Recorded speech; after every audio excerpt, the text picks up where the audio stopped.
Labas vakaras, su jumis sveikinuosi aš, Lygda Plaimaitė, Lima direktorė. Ir sveiki susirinkę į tikrai bent jau Limai skirtinį renginį, kuriame išgirsite apie Lima naująjį sertifikavimo etapą bei pačių Lima sertifikavimo kursų pristatymus. O renkantiems dalyviams noriu pakviesti į Lima šventinius renginius, tai jau gruodžio 13 dieną kviečiame jūs į Vilniaus skyriaus kalėdinį renginį, kur turėsite unikalią galimybę aplankyti Cyber City ir vieną didžiausių marketing komandų Lietuvoje. Jūsų lauks ekskursija, pokalbių klubas bei šventinis networkingas. Taip pat gruodžio 13 dieną jau Kaune vyks Lima Kauno skyriaus narių kalėdos. Visi renginiai skirti Lima nariams, tad jei dar nesate Lima narių, tai puikiai galimybė prisijungti prie daugiau nei 1400 marketingo specialistų ir ekspertų būrio. Daugiau apie Lima kalėdinius renginius ir Lima narystę, kai rasite lima.lt puslapyje. O dabar, nieko nelaukiant, keliaujame prie šio vakaro renginio. Trumpai pristatau renginio programą. Taigi netrukus pakviesime Lima sertifikavimo naujienų pristatymą. Taip pat turėsime Lima Digital ir Lima Pro kursų programų pristatymus. O kalbant apie marketingo specialistų ir vadovų edukaciją, mokymus ir poreikį nuolat mokytis bei tobulėti, bei pačios profesijos iššūkius, šiandien negalime nekalbėti apie dirbtinio intelekto įtaką. Todėl po pristatymų paruošė jums diskusiją su rinkos profesionalais tema marketingo profesijos transformacija dirbtinio intelekto eroje - galimybės ir iššūkiai. Ir diskusijos dalyviai tikrai rinkos profesionalai, kuriuos trumpai pristatau, jau dabar jo išgirsite, tai Civita partnerė ir marketingo rinkos tyrimo ekspertą Rūta Gaudišienė, NFQ Technologies marketingo vadovas Gražvydas Kaminskas, Farbular Ruth Peterson Group vadovė ir partnerė Raminta Rimkienė, SMP Wilmers marketingo vadovė, Lima valdybos narė Raimonda Gudaitė ir Shift4 Payments Lithuania AI strategijos ir plėtros direktorius Martynas Kairys. Ir diskusiją moderuos Lima valdybos pirmininkas, BPN Intense vadovas Linas Šiautkulis. Ir beje, visi šie ekspertai yra ir Lima Pro dėstytojai. Taigi, kviečiame ir jūs įstraukti viso renginio metu, užduoti klausimus tiek pranešėjams, tiek diskusijos dalyviams. Tai galite padaryti Zoom chat laukelyje. Kviečiame aktyviai dalyvauti. O dabar kviečiu į virtualią sceną pristatyti Lima sertifikavimo naujienas Lima tarptautinių projektų vadovė Lina Vaikšnorienė. Lina, scena tavo. Labas vakaras visiems. Malonu jūs pamatyti. Tikiuosi, matote mus gerai. Šį vakarą norėčiau jums labai trumpai pristatyti tarptautinę marketingo kompetencijų ir profesinio pripažinimo sistemą, kuria labai didžiuojamės, ir tai yra naujasis Lima sertifikavimo etapas. Šį pavasarį mes buvome akredituoti Europos marketingo konfederacijos ir galime suteikti sertifikuoto marketingo profesionalą titulą. Bet taip pat šį rudenį mūsų dvi programos, Lima Pro ir Lima Digital, buvo akredituotos Europos marketingo konfederacijos. Tai mūsų sistema, sertifikavimo sistema susideda iš tokių dviejų krypčių. Tai viena kryptis yra tos akredituotos dvi programos, kursai su egzaminais, kur sėkmingai išlaikius egzaminus sertifikuojam specialistus ir vadovus. Ir kita kryptis yra tarptautinio profesinio pripažinimo marketinge sistema. Tai yra įvertinimas, asmeninis įvertinimas, apie kurį plačiau papasakos Linas. Tai yra įvertinimas už tai, ką jau esate nuveikę ir pasiekę marketingė su įpareigojimu ir toliau gilinti savo žinias. Bet apie tai šiek tiek vėliau. Taigi dvi akredituotos programos profesionalaus marketingo valdymo, trumpai mes ją vadiname Lima Pro, ir skaitmeninio marketingo valdymo sertifikavimo programos.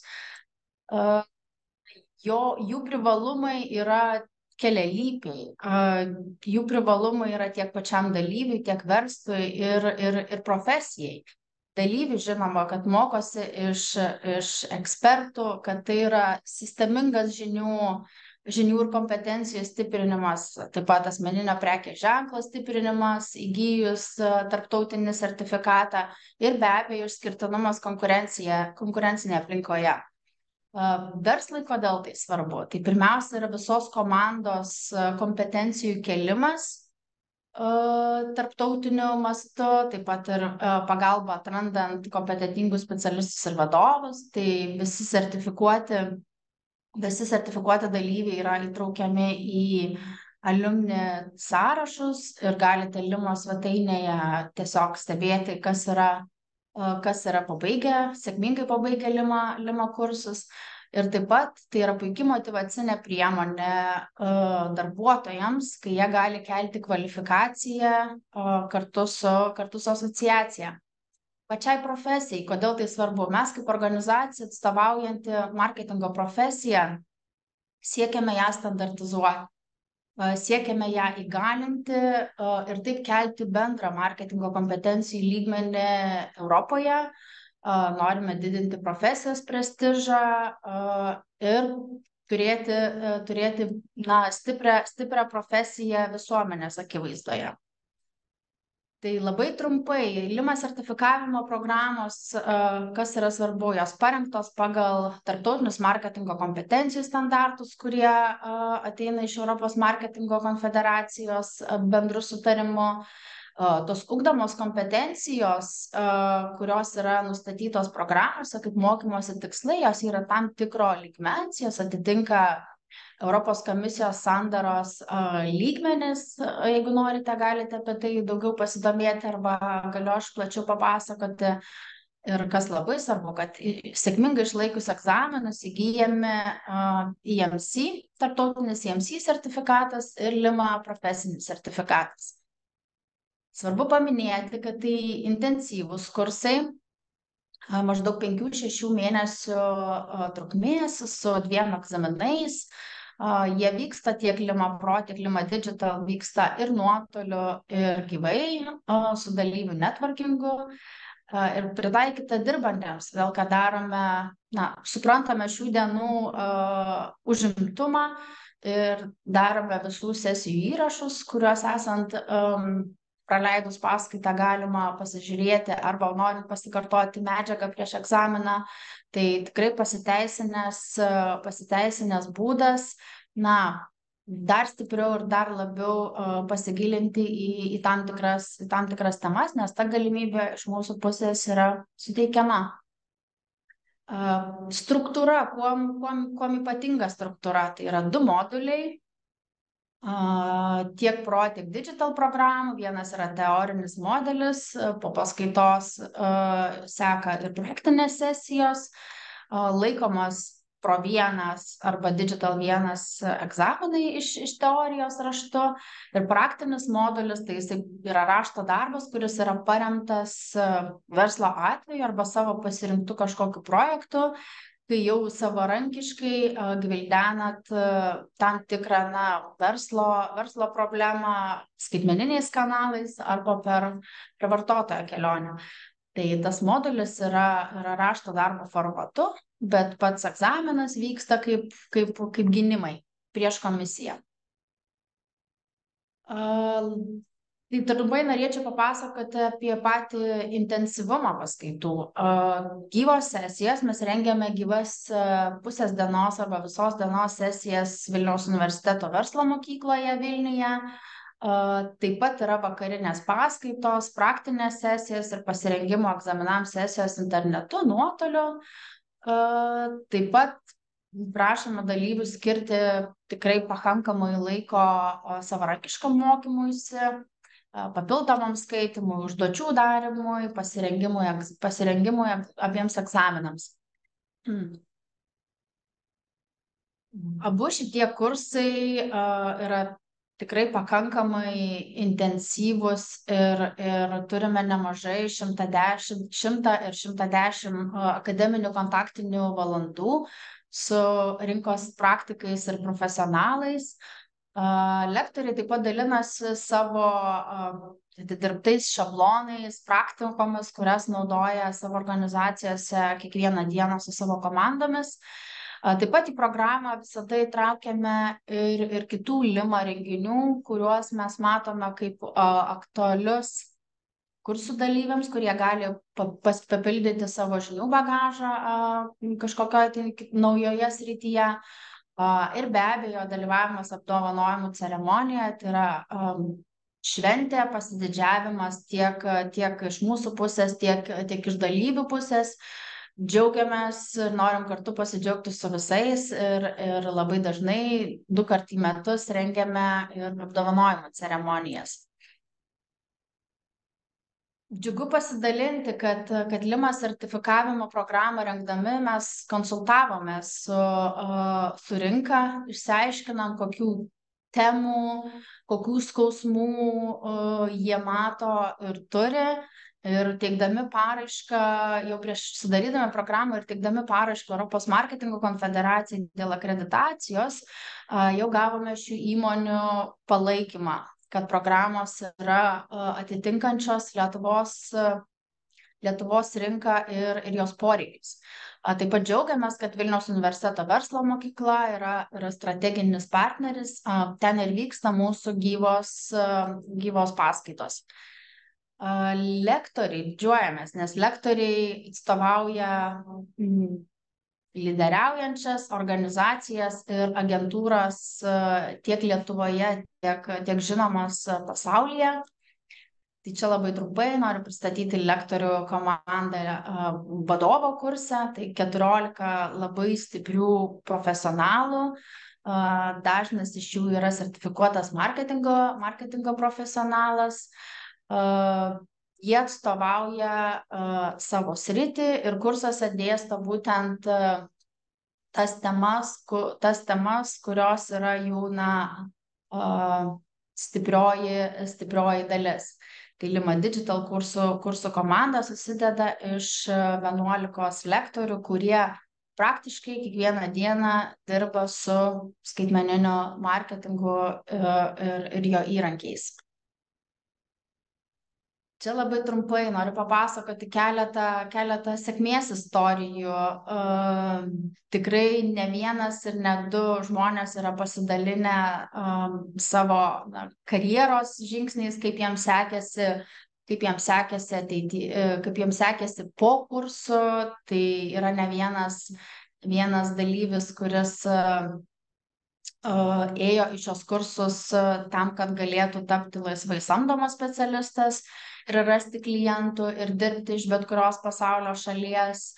Yra ne vienas atvejis, kai žmonės tiesiog kuria savo veiklą, palikę dažnai netgi samdomas darbo vietas ir ateina čia žinodami, kad tiek be skaitmeninio marketingo, tiek be marketingo pagrindų negalės plėstis tiek, kiek norėtų. Tai pas mus yra ir verslo savininkų, ir įmonių savininkų, nors jie tiesiogiai galbūt nepaleidinėja reklamų, bet labai nori suprasti tuos visus procesus, kaip ir ką reikia daryti, kaip kokybiškiau susikalbėti tiek su savo komanda, tiek su agentūra. Yra ir žmonių, kurie baigę specialisto kursus, tapo marketingo vadovais, o vėliau net ir startuolių vadovais, CEO.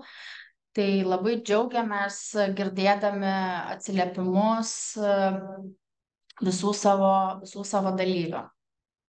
Ir bendruomenė šiuo metu yra jau daugiau negu 375 marketingo vadovai ir specialistai. Aš esu viena tarp jų, esu baigusi Lima specialisto kursus prieš jau keletą metų. Tai šita bendruomenė auga ir vienas iš didžiųjų privalumų yra, kad sukuria tikrai tvirtus naujus profesinius ryšius, kuriuos sieja pati studijavimo ir mokymosi patirtis. O aš norėčiau jūs pakviesti į asmeninę konsultaciją, jeigu nesat tikri, ar jums tinka sertifikavimas, kurią programą rinktis, kokie jūsų lūkesčiai, ar programa gali išpildyti jūsų lūkesčius. Tai tikrai kviečiu užsiregistruoti konsultacijai, yra laikai numatyti dabar gruodžio ir sausio mėnesiais. Tai taip pat nuorodą rasite ir Lima svetainėje, plačiau galite pasiskaityti Lima sertifikavimo skiltyje.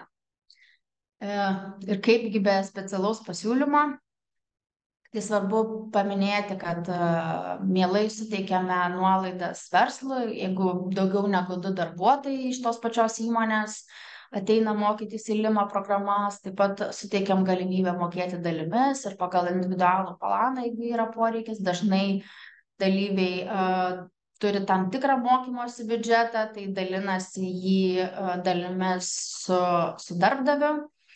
Na, o čia visiems esantiems ar visiems žiūrėsintiems įrašą, tai noriu suteikti 100 eurų nuolaidą bet kurią iš Lima programoje. Tai jeigu pamiršit, koks tas kodas, tai rašykite man, mielai priminsiu. Tai ačiū labai ir dabar kviečiu Liną pristatyti. Sveiki visi. Džiaugiuosi matydamas jūsų lygiai ne vieno, bet tikiu, kad mane matote gerai. Tai aš pasidalinu iš karto irgi tada iš savo pusės skaidrėmis. Taip, tai Lima Pro programa, kuria labai džiaugiamės, kuri startuos jau labai greitai. Tai labai trumpai, kam skirta Lima Pro? Tai jis skirta, iš esmės visiems, kurie nori kilstelėti savo strateginio marketingo kompetencinį lygį ir šalia to, žinoma, įgauti tarptautinį profesinio marketingo valdymo sertifikatą, kuris yra akredituotas Europos marketingo konfederacijos kartu su Lima, vadinasi, už geografijos ribų lygiai ta pati kompetencija bus pripažįstama vienodai. Kam jie skirti?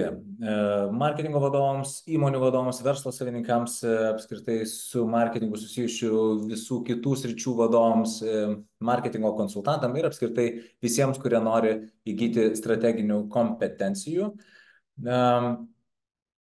Čia aš atgal į noriu priekį.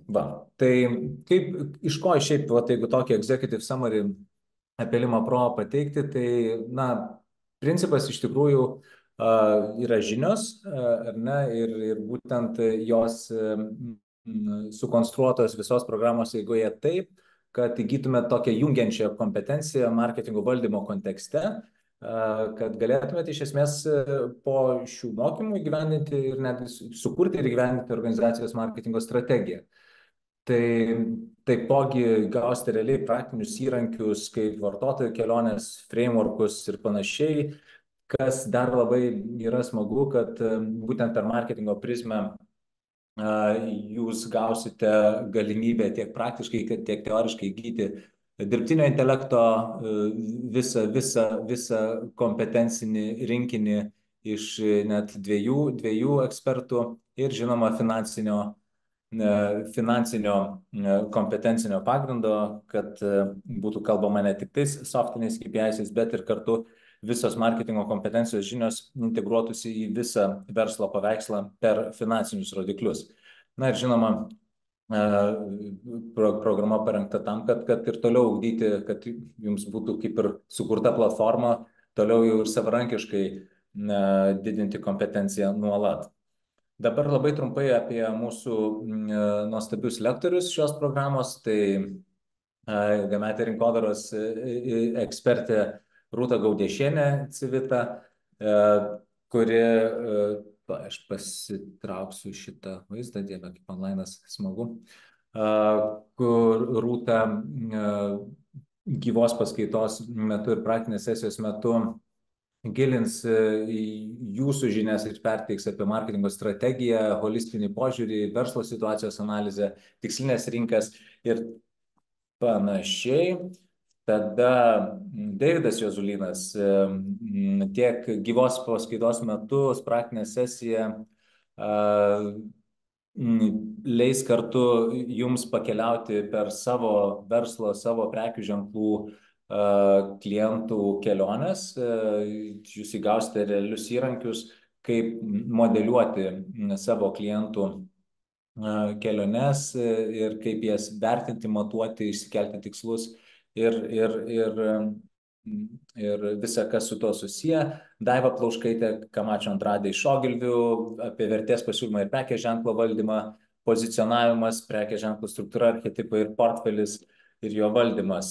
Taip pat Ieva Bieliūnaitė Jankauskienė, TBV Vilnius, vėlgi apie kompleksinį požiūrį į marketingą, viso produktų valdymą. Tai yra portfelio analizė, produktų gyvavimo ciklų planavimus ir pagrindinius produktų portfelio valdymo rodiklius.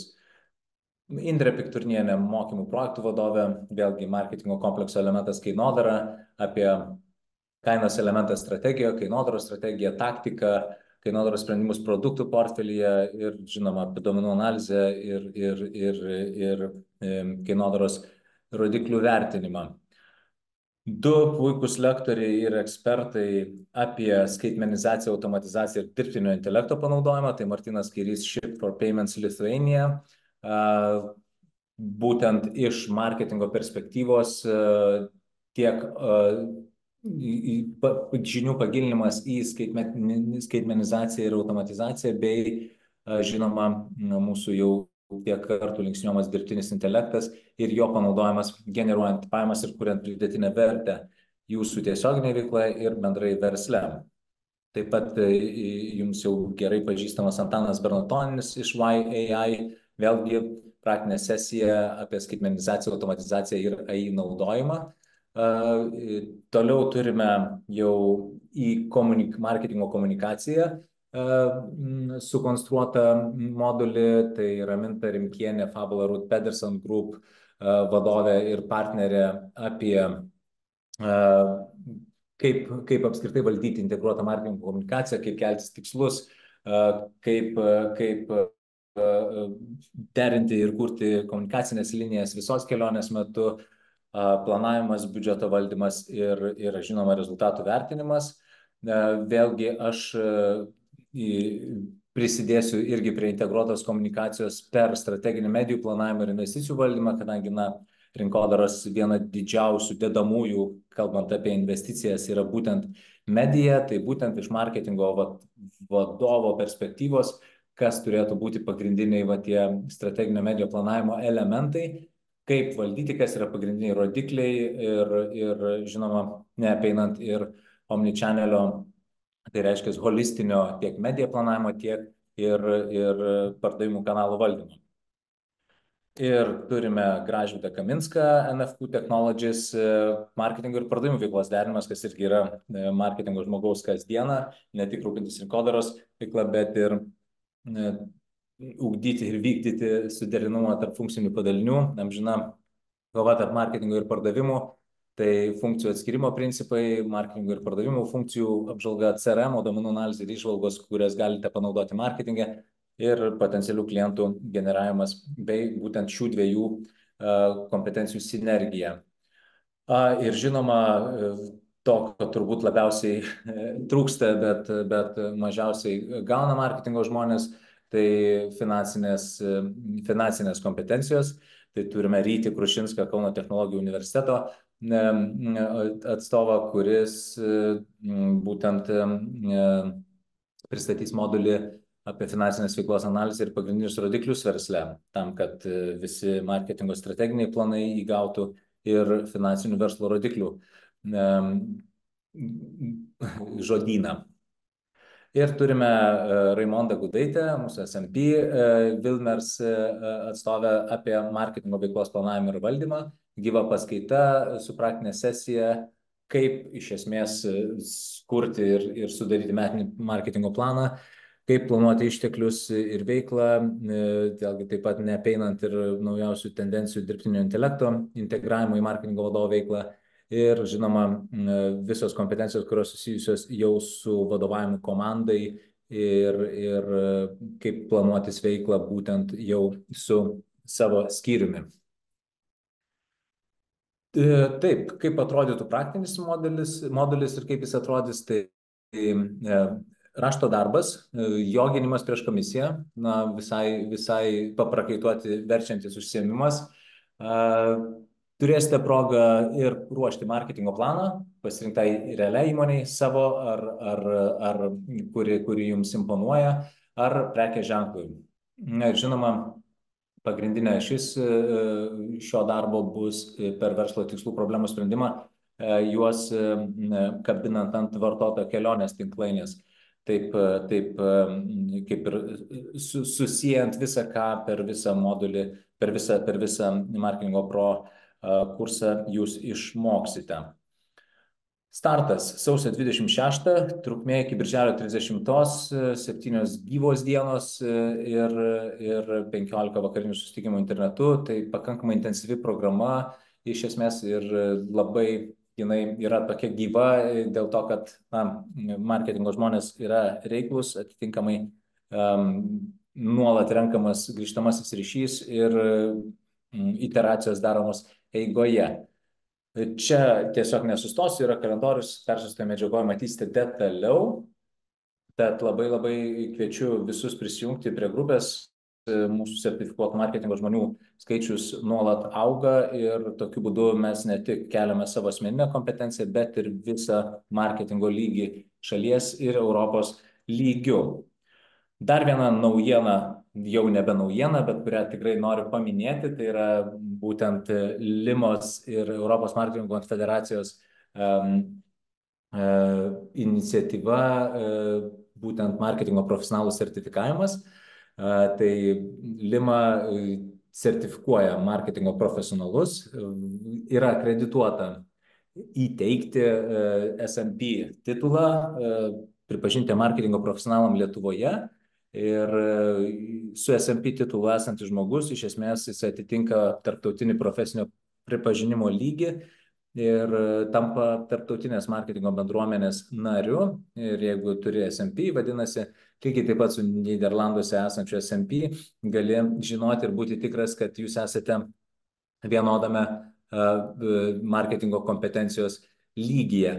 Tai šioje vietoje EMC skiria labai didelį dėmesį šios programos plėtrai kartu su Lima, tad SMP šiuo atveju jau veikia tarp tokių šalių kaip Nyderlandų, Šveicarijos, Jungtinės karalystės ir tos šalis vis pildosi.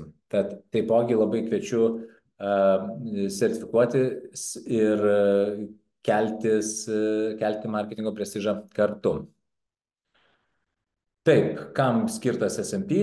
Na vėlgi, žmonėm, kurie jau turi rinkodaros patirtį, tai yra marketingo sričių lyderiam, marketingo vadovam, strateginiam marketingo konsultantam, įmonių vadovam, siekite atskleisti ir pristatyti savo pasiekimus.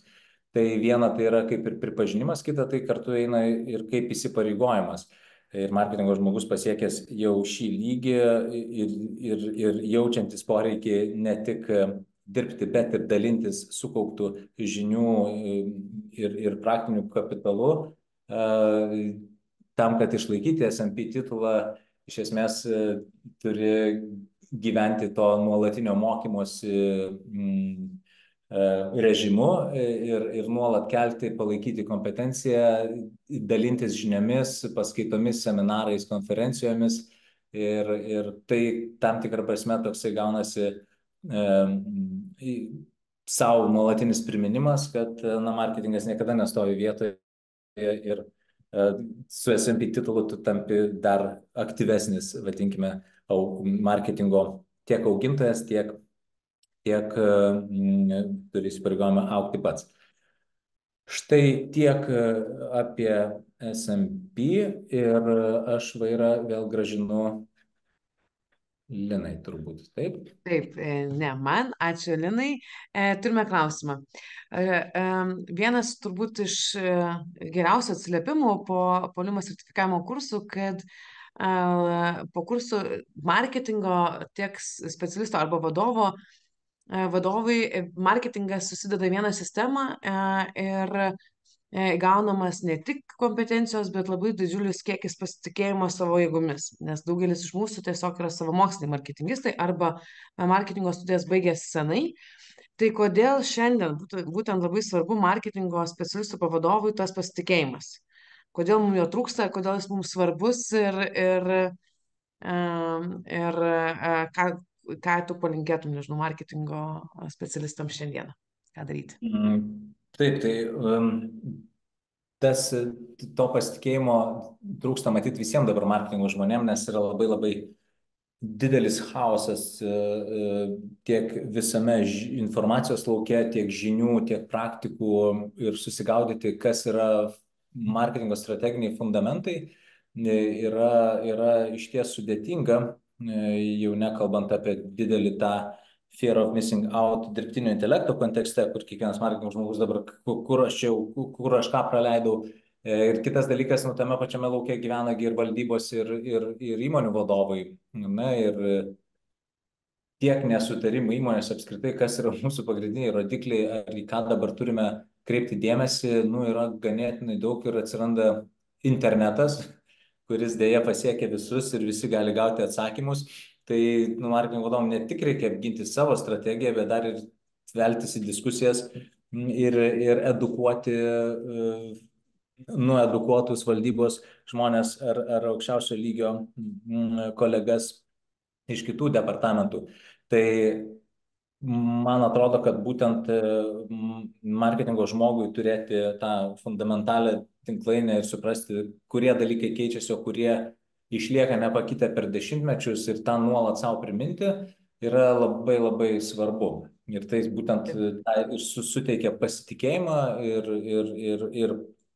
ir patikimumą būtent apginant tiek rinkodaros strategijas, tiek biudžetus. Taip. Ir ką mūsų Limos tikslas yra stiprinti marketingą Lietuvoje ir mes laiką minim, kad mūsų svajonė ir mūsų tikslas, kad marketingo vadovas būtų valdyboje.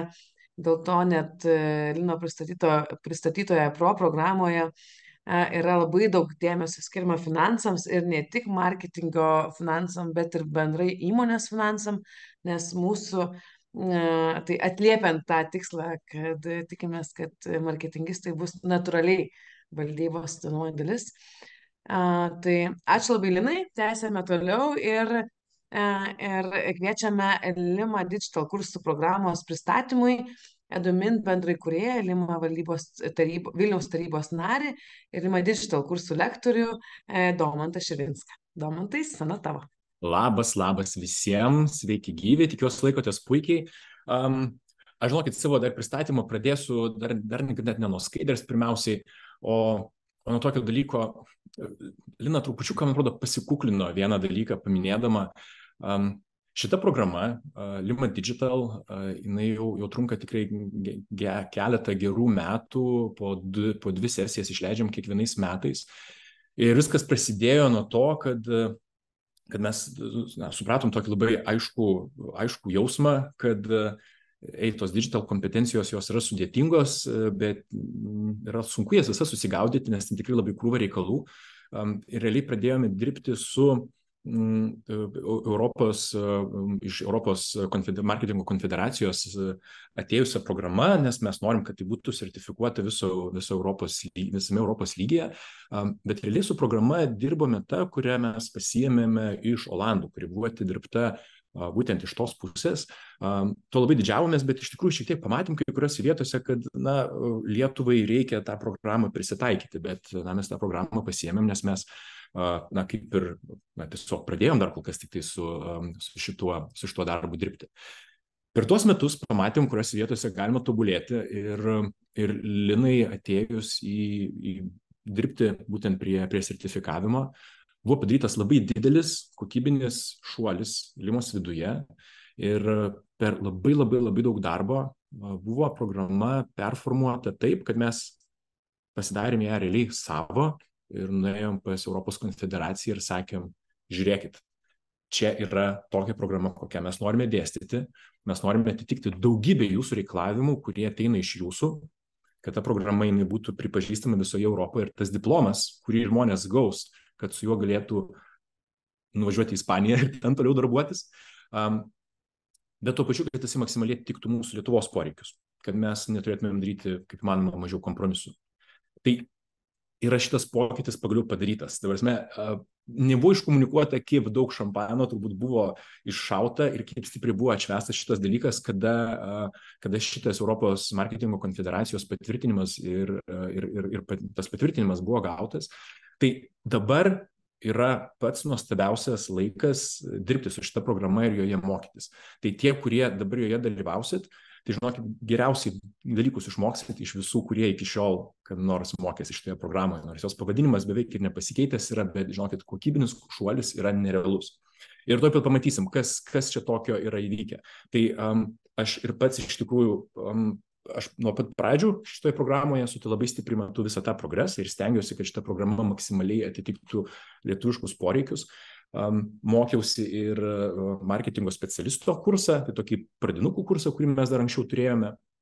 Ir beje, tie, kurie dalyvausite Lima Pro kursuose, tai irgi kartu su jumis susitiksim, nes aš irgi ten kartu ir dar su kitais būreliu gerų kolegų iš net ir iš čia esančių pranešėjų, mes irgi kartu eisim ir kartu mokysimės būti marketingo profesionalais vadovais. Tai pasimatysim ten, o aš tada keliauju jau prie mūsų paruoštos gražiai programos, ką mums šiandien jums reikia papasakoti, kas iš tikrųjų yra, be ko negalim šitos dienos mūsų praleisti. Tai žiūrėkit, mokysimės apie tai, kaip matyti bendrą vaizdą, kalbant apie skaitmeninį marketingą. Jeigu dirbat su skirtingais kanalais, labai dažnai būna, kad mes matom tik tai vieną dalį, antrą dalį, galbūt trečią, o dar visa krūva dalykų mums nėra aiškus, arba mes jų nesuprantam, arba jų nemokam, arba tiesiog nesuprantam, kaip jie visi kartu veikia. Tai šitos programos mūsų noras ir yra viskas sujungti į vieną gražų, teisingą srautą, kad mes nuo pradžių iki pabaigos gebėtumėm iš skaitmeninių kanalų atnešti maksimalią naudą savo įmonėje ir savo organizacijai. Tai viską pradedam pirmiausiai nuo tokio bendro vaizdo, kur apskritai pasikalbam apie marketingą, apie marketingo basicus. Ne visi šituose kursuose, sertifikavimo kursuose dalyvaujantys žmonės turi daug marketingo patirties prieš tai, dėl to mes privalome duoti pačius pagrindus. Kažkas galbūt mokėsi, bet, pavyzdžiui, mokėsi seniau, tai updatinamės, kokia marketingo esmė yra būtent šiomis dienomis. Tada trupučiuką pradedam jau leistis link tokių praktiškesnių, aiškesnių dalykų su digitalu susijusiu, tai kalbam apie kampanijų planavimą, kalbam atskirą paskaitą paskyrėm labai svarbiam dalykui. Kas dirba su marketingu ilgai, labai puikiai žinot, esminis dalykas, be kurio mes negalim jokio žingsnio absoliučiai daryti, tai yra vartotojo pažinimas, nes mes viską tam vartotojui ir darom. Tai vartotojo pažinimui atskirą paskaitą turėsim, kalbėsime atskirai apie turinio kūrimą, nes šiais laikais turinys karalius jau daug metų ir niekas nesikeičia. Tada persidėksim per pagrindinius kanalus ir tuomet pasikalbėsime apie tai, kur žmonės subėga, kai mes tais kanalais juos pasiekėm ir juos pasikviečiam kažkur, tai yra dažniausiai interneto svetainė. Reikia padaryti, kad ta svetainė maksimaliai gerai veiktų ir mums rezultatus neštų. Ir tada, žinoma, pasikalbam apie tai, kaip mes apskritai galim suprasti, tai kurie čia iš mūsų tų veiksmų, kuris iš mūsų sukurto turinio, kuris iš mūsų kanalų mums atnešė naudą, kaip juos galime tobulinti, o kažkurios gal galim turėti atsisveikinti, nes mums iš jų jokių rezultatų nebuvo. Bet visą tai pagrindžiam skaičiais, galim apsigyti prieš vadovus ir patys labai užtikrinti tuos sprendimus galime priimti.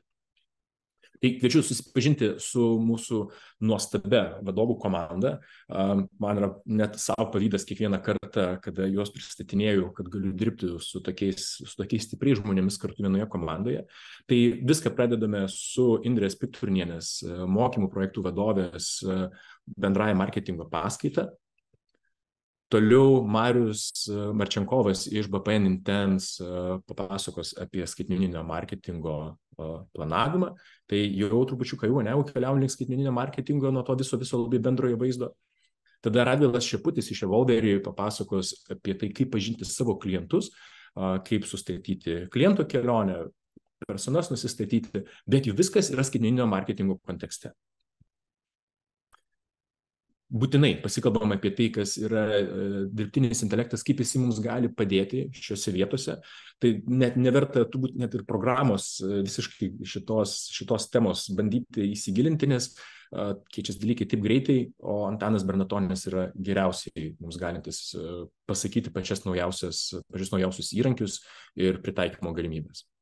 Laura Domarkė, SMP iš Adorama Media Park papasakos apie kampanijos planavimą ir turinį. Ir tuomet keliausim per kanalus. Tai socialiniuose tinkluose organinė sklaida iš Gintarės Surgutanovienės iš SuperU. Tada Domantas Širvinskas, sveiki mielieji, iš Eduminto papasakos apie mokamos reklamos užsakymą socialiniuose tinkluose. Igoris Vaičenica iš Reline Global papasakos apie mokamą reklamą jau Google kanaluose. Tai tokios dvi pagrindinės kryptys, realiai Google Display, tai banerinė reklama įvairių rūšių ir Google Search, tai kada mes norim papulti kaip įmanoma aukščiau paieškos rezultatuose ir už tai susimokėti. Matas Pocius iš NFQ Email papasakos apie elektroninių laiškų marketingą. Suprasit, kad elektroninių laiškų marketingas tai nėra naujienlaiškiai. Naujienlaiškiai yra tik tai mažas pupurėlis tarp viso didelio įrankių būrio. Simas Šarmavičius papasakos apie Search Engine Optimization. Ir viską vainikuos nuostabus paskutinis modulis, tai pasirengimas egzaminui. Egzaminas yra iš 2 dalių ir 2 tikslų. Tai kalbant apie dalis, apie jo tą tokią chronologinę tvarką, tai pirmiausiai mes pasirašome rašto darbą, kuriame išsianalizuojame iš esmės mūsų kažkokį tai turimą atvejį ir pateikime tam tikrus pasiūlymus. Ir taip pat yra toks labiau testinė dalis, kuriuose tiesiog patikrinsime jūsų žinias, kaip jums sekėsi atsiminti, įsisavinti pagrindinius dalykus, ką mes jums papasakojame. Tai aš tai sakyčiau, kad tokie dvi funkcijos iš visų šitų 2 dalykų ateina. Egzaminas bjaurus dalykas, nemaloniai skamba, žinau, kad dar prieš jį daug stresuosit ir bus nemalonu, bet nebijokit, turėsim, žinokit, visą krūvą specialiai tam dedikuoto laiko, specialiai pasiruošimui. Nemažą dalį jų keliausim kartu su manimi, aš jums padėsiu pasiruošti ir pasitengsiu nuraminti ir pozityviai nuteikti, kad viskas bus gerai, bet vis tiek pasinervinsit ir viskas tuo gerai. Tai viena iš funkcijų ir yra tas trupučiukas streso jums sukėlimas, kad būtų didesnė motyvacija mokytis, nes atrodo, kad mokausi dėl savęs, bet kartais būna, dar gyvenime daugybė dalykų vyksta, tai tas kartais trupučiuką, kadangi tikrai daugybę valandų kartu praleisim, gali į prioriteto šoną pabėgti, o mes norim, kad jūs maksimaliai viską pasimtumėte iš šito kurso, nes tikrai labai daug meilės esame įdėję į jo darimą. Tai tas egzaminas jisai mums tiesiog trupučiuką papildomo mobilizavimo viduje suteiks ir žinodami, kad reikės atsiskaityti, dar daugiau klausysit paskaitų, dar labiau įsigilinsit į visą duotą medžiagą, atliksit namų darbus, kurių mes irgi būtinai darysimės ir per praktinės sesijas aptarsim. Ir tikrai išsinešti maksimaliai daug naudos. Tai čia vienas dalykas, kad mes išsinešam tas žinias, bet antras dalykas, kurį tikrai, man atrodo, būna kartais praleidžiam pro ausis, jūs rašysite rašto darbą. Ir rašto darbą rašysite didžioji dalis iš jūsų, tie, kurie turėsite tokią galimybę, iš labai konkretaus savo keiso. Jūs turite klientus, jūs turite savo verslus, jūs turite darbovietės, kuriuose dirbat. Ir jeigu ten viskas tvarkoja, nežinau, nesate tarp darbų šiuo momentu ir panašiai, tai, kad jūs rašysite rašto darbą, tai reiškia analizuosite esamą situaciją ir pasiūlysite geresnius sprendimus iš tos organizacijos, kurioje šiuo momentu esat, tai jums ne tik tai leis tą patį rašto darbą labai gerai padaryti, nes jūs labai gerai suprantate, kas ten yra. Bet, mielieji, jūs iš karto pasiruošite planą, kaip tobulinti skaitmeninius kanalus konkrečiai tam klientui arba konkrečiai savo darbdaviui, su kuriuo šiuo momentu esate ir dėl kurio kiekvieną dieną pergyvenate. Ir šitą darbą jūs ne tik tai paruošit savarankiškai, mes padėsim jums tai pasiruošti, bet dar galų gale, kai jūs jį ginsitės, tas gynimas jis gal trupučiuką streso suteikia, bet jūs ginsitės prieš krūvą labai stiprių specialistų. Ir tie specialistai peržiūrės tą darbą ir jums duos grįžtamą ryšį. Tai jūs ne tik tai, kad pasiruošit gerą dalyką savarankiškai, išklausę informaciją, bet jūs gausit feedbacką iš nuostabių specialistų, pagal kurį dar paskui galėsite tą planą pasitobulinti ir jau pabandyti paskui įgyvendinti eigoje. Tai jūsų vadovai tą turėtų labai stipriai vertinti. Ir jeigu dar kas nors bent biškį abejoja, ar čia dalyvauti ir kaip čia dabar su to biudžetu daryti, tai neužmirškit papasakoti ir apie šitą vertę, nes tai tikrai labai labai didelė yra.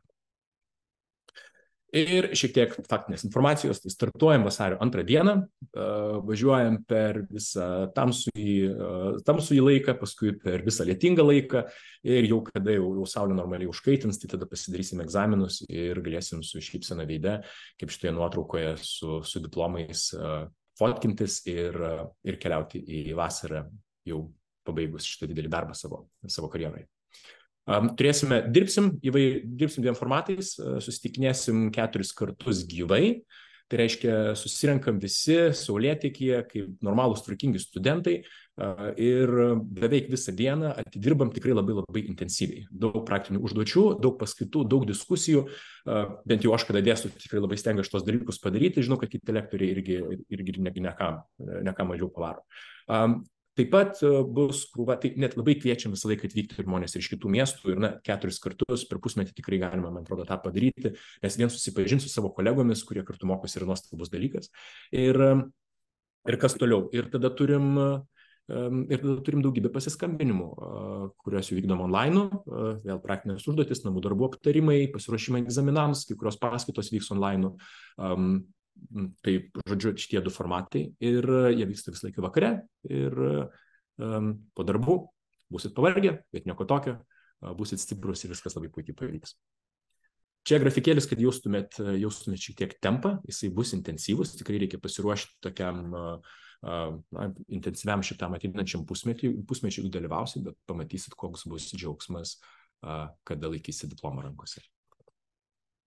Tai labai kviečiam prisijungti, galite dar kartelį nusiskanuoti barkodą tam, kad pasikalbėtumėte su Lina asmeniškai, kuri su labai labai didžiulė meilė visą šitą programą yra sudėliojusi ir jums papasakos apie visus smulkiausius dalykus, kas tik tai gali būti jums aktualu. Tai tiek iš manęs, jeigu yra kokių nors klausimų, pasikalbam.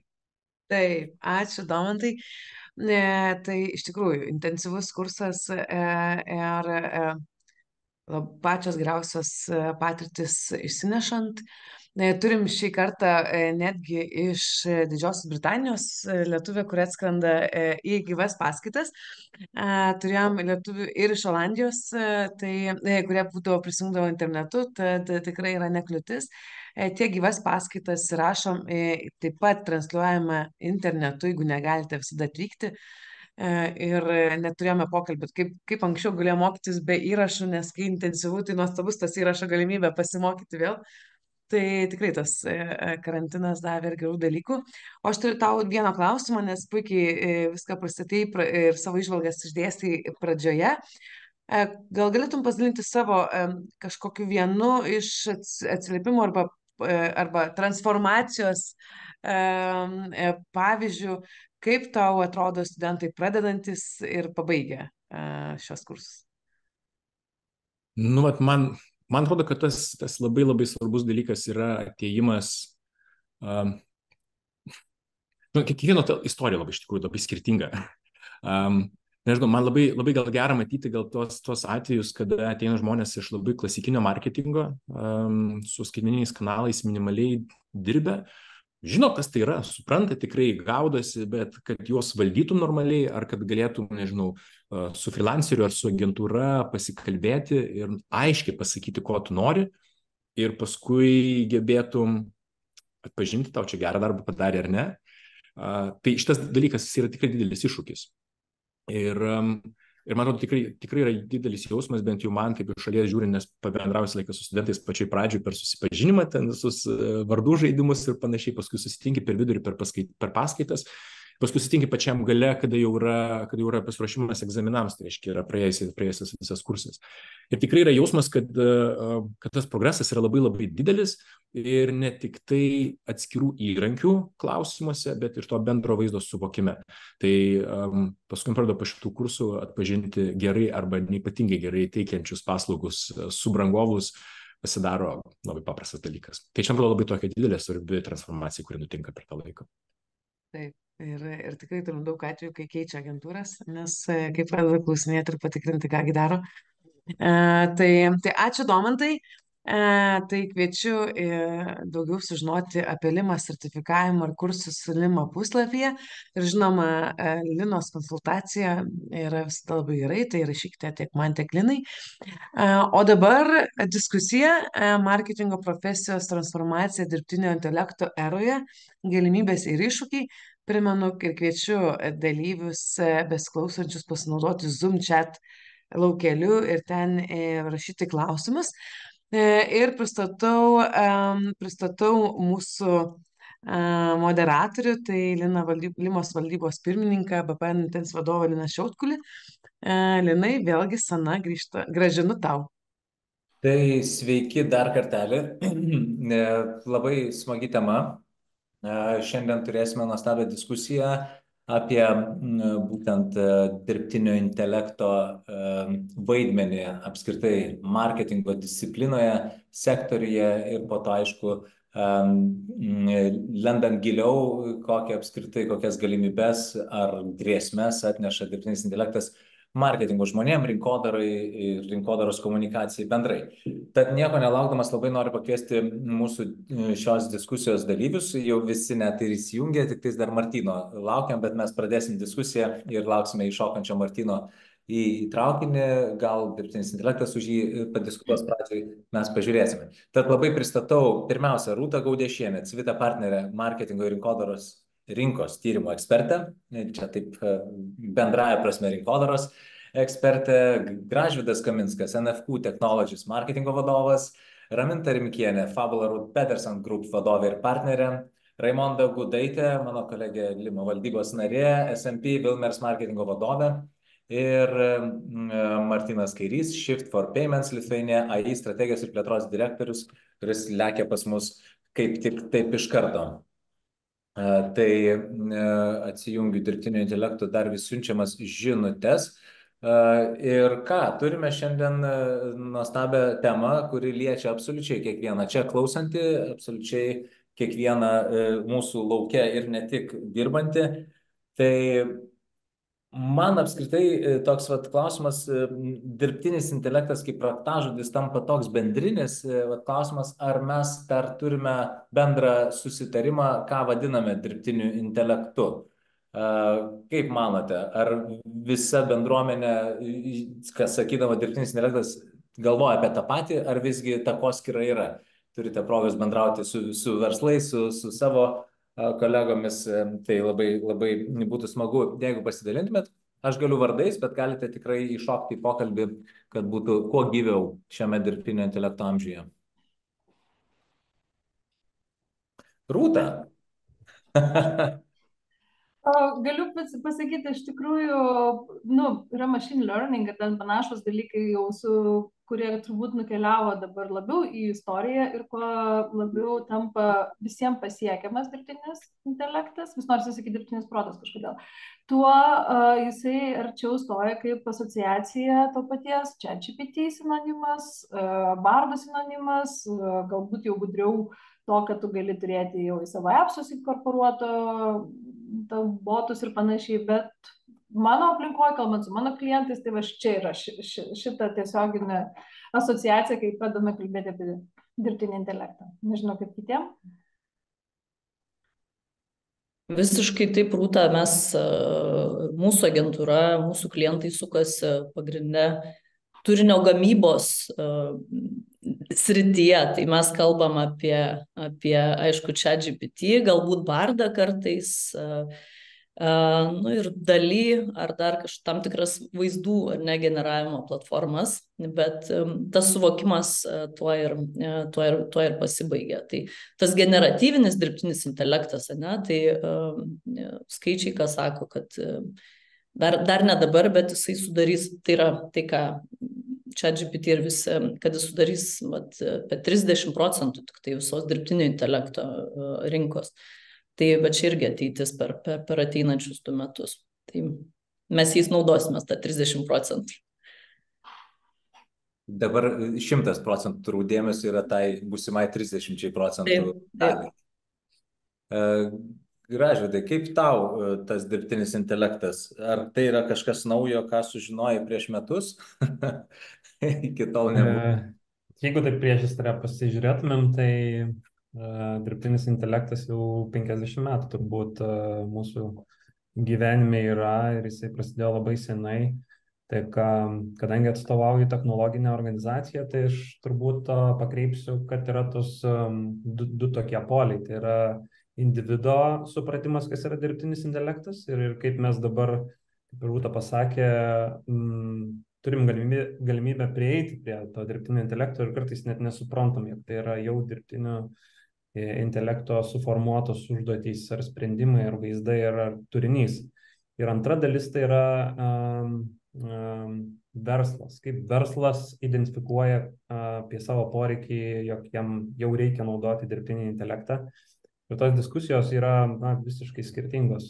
Mes netgi ir gauname tam tikrų užklausimų, kad mums jau reikia AI, mes jau norim pasidaryti, kad dirbtumėm su AI ir tu supranti, kad yra tokie paprasti žingsniai edukacijoje, ar tu kaip verslas jau esi pajėgus įdarbinti dirbtinį intelektą arba investuoti tiek, kad galėtum jį kurti nuo nulio, naudodamas open source sprendimus, juos treniruoti ir taip atiduoti savo duomenis, kas turbūt čia diskusijoje apie duomenys ir jų saugumą mes dar pasikalbėsim, bet dar noriu pasakyti, kad yra tos du poliai. Tai yra žmogus, kaip mes, kaip individai kreipiam dėmesį, kas yra dirbtinis intelektas, ir verslo poreikis ir tas, kaip jie nori greitai įdarbinti tai kaip įrankį savo versle. 1956 oficialiai yra dirbtinio proto gimimo data. Taip, ir turim Ar paklausai ChatGPT, Rūt? Ne, pasižiūrėjau savo misiją.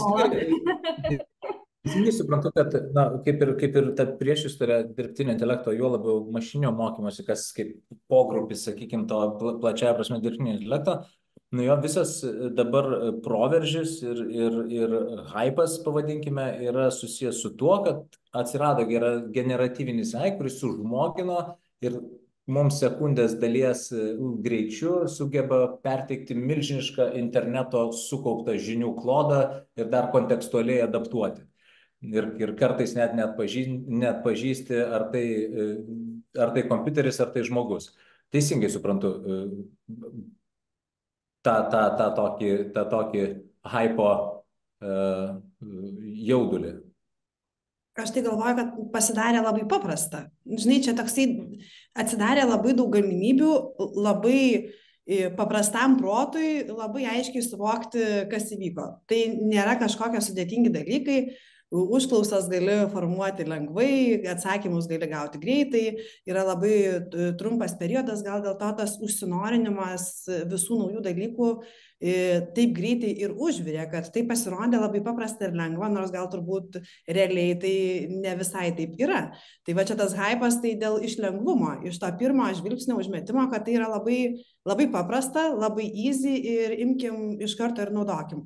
Bet čia, žinai, kaip ir visose gyvenimo situacijose, kol neatsiranda kritinio mąstymo poreikis šitame ir ar tai kuria vertę. Tai turbūt aš, žinai, kaip iš organizacijos vidaus, tai man atrodo, kad pagrindinis dalykas, kalbant apie visų šitų įrankių naudojimą, yra kokią vertę tai kuria galutiniam vartotojui, galutiniam klientui, galutiniam produktui, mūsų strategijai ir taip toliau. Nes visi pasižaidimai, išbandymai yra labai, labai smagus ir labai įdomus. Klausimas, dėl ko mes tai darom?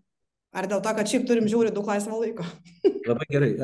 Man patiko Gražvydo spjūvis, ne spjūvis, o pjūvis žmogaus lygių ar ne ir verslo lygių. Tai labai galim gražiai tą diskusiją ir pakreipti. Pirmiausia, pašnekėti apie marketingo žmogų, kokias galimybės atveria jam va šis mūsų, vadinkim, generatyvinio dirbtinio intelekto proveržis. Kokias, pirmiausia, turbūt apie galimybės pašnekėkim. Raimonda, pradėjai pasakoti, ar ne, kad tapo viskas daug paprasčiau, jeigu taip sustruktūruoti net iš savo veiklų polių, kokias galimybės atveria, kokiomis galimybėmis matote, kad vis dar nepasinaudoja, nors galėtų, matote, kad pramiega marketingistai ir dėl to galbūt netenka. Tai kas norėtų griebti šitą pirma? Aš galiu griebti, man čia labai surezonavo spalį McKinsey, išleido tokią atmintinę, ta atmintinė 164 puslapių, jį vadinasi The McKinsey Guide to Excelling as a CEO. Jinai aktuali ne tik būsimiems CEO, aktuali apskritai verslui ir aktuali mums marketingistams. Aišku, ten didžiulė dalis yra skiriama dirbtiniam intelektui, jau plačiau per verslo prizmę žiūrim. Iš esmės, įžvalgos yra tokios, ką mes ir aišku žinom, kad dirbtinis intelektas naudojamas automatizuoti, papildyti, pagreitinti darbą. Kas įdomu buvo apie jokį pakeitimą žmogaus, jo vaidmenį, kalba kol kas neina. Bet esminis akcentas tam buvo, kaip kurti, ką ir užsiminė Raimonda, didesnę vertę, keičiant darbo atlikimo būdą. Tai mes privalome daryti, žiūrėti, kaip automatizuoti, papildyti, pagreitinti darbą, išbandyti visus mums aktualius įrankius, diegti juos, apmokyti komandas ir panašiai. Bet yra toks vienas bet, kalbant apie marketingisto profesiją. Tai didelę dalį mūsų profesijos be duomenų analizės, kur gana viskas, sakau, aišku, primityvinu, aišku, kad nėra taip aišku, bet didelę dalį mūsų darbo sudaro kūryba. Ir didžiulis outputas arba rezultatas yra turinys. Ir tas turinys idealiu atveju turėtų būti originalus, išskirtinis ir kuriantis vertę prekės ženklui, ar ne? Tai, bet bent jau kol kas apie kūrybiškumą ir originalumą su dirbtiniu intelektu kalba neina. Aišku, mes nežinom, kas ten vyko tarp OpenAI valdybos su jų SEO, Sam Altman dramoje, kuomet buvo, girdėjom užuominų, kad proveržis sukėlė, gali kelti pavojų žmoniai, bet manau, kad tai tikrai nebuvo kūrybiškumas, ar ne, tas proveržis. Ir jeigu girdėjo Tomo Ramanausko, lygiai prieš savaitę pranešimą Lima Day, jisai kalbėjo apie vidutinybių erą, apie šiaip žmogius. Ir man labai patiko, kaip jis apibendrino dabartinį jai santykį su kūryba, originalumu, išskirtinumu. Jis sakė, pastebėjęs, kad labiausiai dirbtinio intelekto sugebėjimais kūryboje ir rinkodaroje džiaugiasi tie, kurie nieko bendro su tuo neturi, dėja. Tai AI gali išspjauti 100 pavadinimų, 100 šūkių, suraityti jums 100 postų per kelias sekundės. Tai sukelia didžiulę ekstazę kai kam brandų ganytojo akise ir širdise, bet klausimas, ką daryti su kokybe ir ar jūs matėte, kokie tai yra tekstai. Ir anot Tomo čia pati tobuliausia pilkumos išraiška. Tai mes, kurie esame atsakingi už prekės ženklų išskirtinumą, kol kas turim beprotiškai, kritiškai vertinti tai, ką mums išspjauna AI, nes kitaip mes susiniveliuosim iki blogumo, nes aišku, Gražvydas geriausiai žino, greičiausiai čia iš mūsų, kad generatyvinė modelio technologija išmoksta imituoti duomenis, ar ne, pagal kurios buvo apmokyta, jei maitinate 1000 paveikslų, tekstų, nuotraukų ir gaunate panašius dalykus, ko jį buvo apmokyta. Ir čia nieko bendra nėra. Nėra nei kūrybiškumo, nei originalumo. Dar vienai, aš dar pabaigsiu, gerai, Rūta. Atsiprašau, trauklina, jeigu ką. Tai dar vieną IBM straipsnį skaičiau labai gerą, kuriame buvo svarstoma, ar AI gali būti kūrybiškas. Tai jame sakoma, kad dirbtiniam intelektui lengva sugalvoti kažką naujo atsitiktinai, labai sunku jam sugalvoti kažką neįtikėtino ir originalaus. Ir klausimai ten keliami yra, kiek dirbtinis intelektas gali išvystyti savo paties kūrybiškumo jausmą. Ar galime paimti, ką žmonės mano, esam gražu, kūrybiškai ir pabandyti tai perkelti į algoritmą. Ir ten sakoma, kad dar bus neįmanoma kurį laiką. Aš pati turiu tatuiruotę, kuri buvo nupiešta dirbtinio intelekto ir aš labai šventai tikiu, kad ji yra labai originali ir kokybiška, bet jinai daly atsirado tik dėl to, kad atėjo kažkoks žmogus ir pasakė, nupiešk man astronautą ant žirgo ir daly jį nupiešė. Tai apibendrinčiau jo, kad dirbtinis intelektas tebėra mūsų asistentas, mes neturim jo to pamiršti, mes turim jį traktuoti kaip Outlooką, Asaną, Floatą, tai yra pilnai jį išnaudoti. O jos sukurtus produktus, ypač tuos, kurie yra susijęs su kūryba, mes turim vertinti labai kritiškai, nepasiduoti tampant vidutiniškai prekės ženklais ar kaip šiaip žmogiais, kaip sakė Tomas Ramanauskas. Baigiau. Raminta, aš net nežinau, kam mums moderatorius ir Mes galim nebediskutuoti. Raminta viską pasakė. Paantrinti, nes Aš jau gerai nepakalbėsiu daugiau. Gerai. Raimonda kalbėjo, žinai, per šitą aspektą, kad čia kūrybai pavojus, ar ne? Aš daugiau atstovauju tą dirbtinio intelekto ir analitikai panaudojimo sričiai, ar ne, kuris tai yra visai, tarkime, iš kitos pusės tvarkyti duomenis padėti turėtų, bet čia mes turime lygiai tą pačią problemą. Trumpam tik tai tave stabtelsiu, Martyną pristatyti. Sveikas, Martynai, prisijungęs. Martynas Kairys, Shift for Payments Lithuania, AI strategijos ir plėtros vadovas. Sveikas, prisijungęs prie diskusijos. Mes, žinok, tik startavom, tai daug ir nepraleidai. Tai Rūta, atsiprašau, tęski, jo. Labas, Martynai. Permušiau turbūt mintį. Jo, nepermuši manęs, neįmanoma. Tai kaip Raimondos. Tai ką norėjau sakyti? Ramintos gal. Ramintos.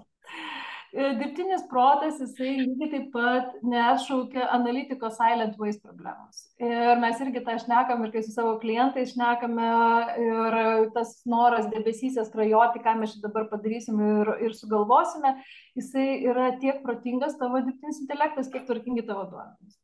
Ir mes su duomenim turime begalinės nuolatos senasias higienos problemas, kai jie yra netvarkingi, jie belia kaip sudėti, jie yra belia kaip sumesti. Tai va tiek 60% apskritai įmonė duomenų išlieka nepanaudojami ir ne dėl kažkokių kitokių priežasčių, o dėl to, kad jie tiesiog yra nepatogiai suvesti. Tai dabartiniai mokslininkai, data scientists, aš irgi va čia interviu dariau, tai irgi sakė, jau nebe duomenų analitikai yra sekanti super profesija, kurios visiems dabar reikia. Ne promptininkai, o inžinieriai, kurie galėtų suvesti tos laidus, sudėti ir sugalvoti, kaip duomenys bus pateikti, į kokį warehouse, ar ežerą, ar kaip jie bus atnaujinami, kaip bus valdomos prieėjimo teisės, ar ne, nes čia vėl didžiulis duomenų patikimumo ir duomenų saugumo klausimas. Tai va šitie klausimai, pakol bus neišspręsti, tai tol analitikoje mes irgi neturėsime gilių įžvalgų. Koks tas tavo Exceliukas, jeigu jis yra mažiukas, tai tiek ir tu turėsi tų įžvalgų su AI ar be jo. Kita man labai didelis pavojus yra, kai ir va, dabar prieš tai pristatinėjot ir kalbėjot irgi, kaip svarbu vartotojo pažinimas, ar ne? Ir kai bando apeiti, mes patys pas save eksperimentuojame, sudedam duomenis iš tyrimų ir prašome sukurti tas personas.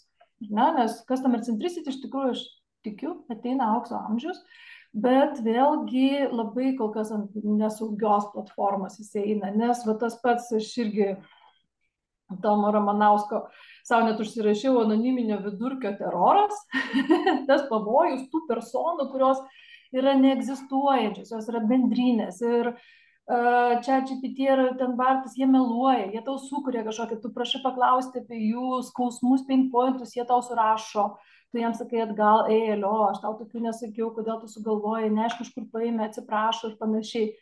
Tai nueiti tuo pavojingu keliu, susidėliojant savo personą, susidėliojant savo marketingo bazę ant to viso vidurkinio pliurpalo, kurį kūrė ChatGPT, šiuo metu irgi yra lygiai taip pat pavojinga, kaip prisikurti kūrybos tavo, kaip sakant, pusiai. Tokio stebuklingo daro žmogus, kaip ir Raminta minėjo, kad į kokį tą patį dalį, ar ten sumaitinta tūkstančiai, 10-100 tūkstančių paveikslų ir panašiai, kas po to tau tiesiog išspjauna jau to, kas sumaitinta kažkokia tai reprodukcija. Kuom žmogus skirtingas, juk jis irgi turi tas pačias mūsų kapitalizmo schematas, jisai vartoja tą patį turinį, kurį mes vartojame tose pačiose konferencijose, tuose pačiuose straipsniuose ir išspjauname lygiai taip pat tam tikrą kažkokį tai suvidurkintą produktą. Kuom žmogus yra šitą vietą pranašesnis, kalba net ir apie tavo minimas personas. kurios yra vat, ne vidurkiai, ką žmogus tokio kito padaro, ko negali padaryti.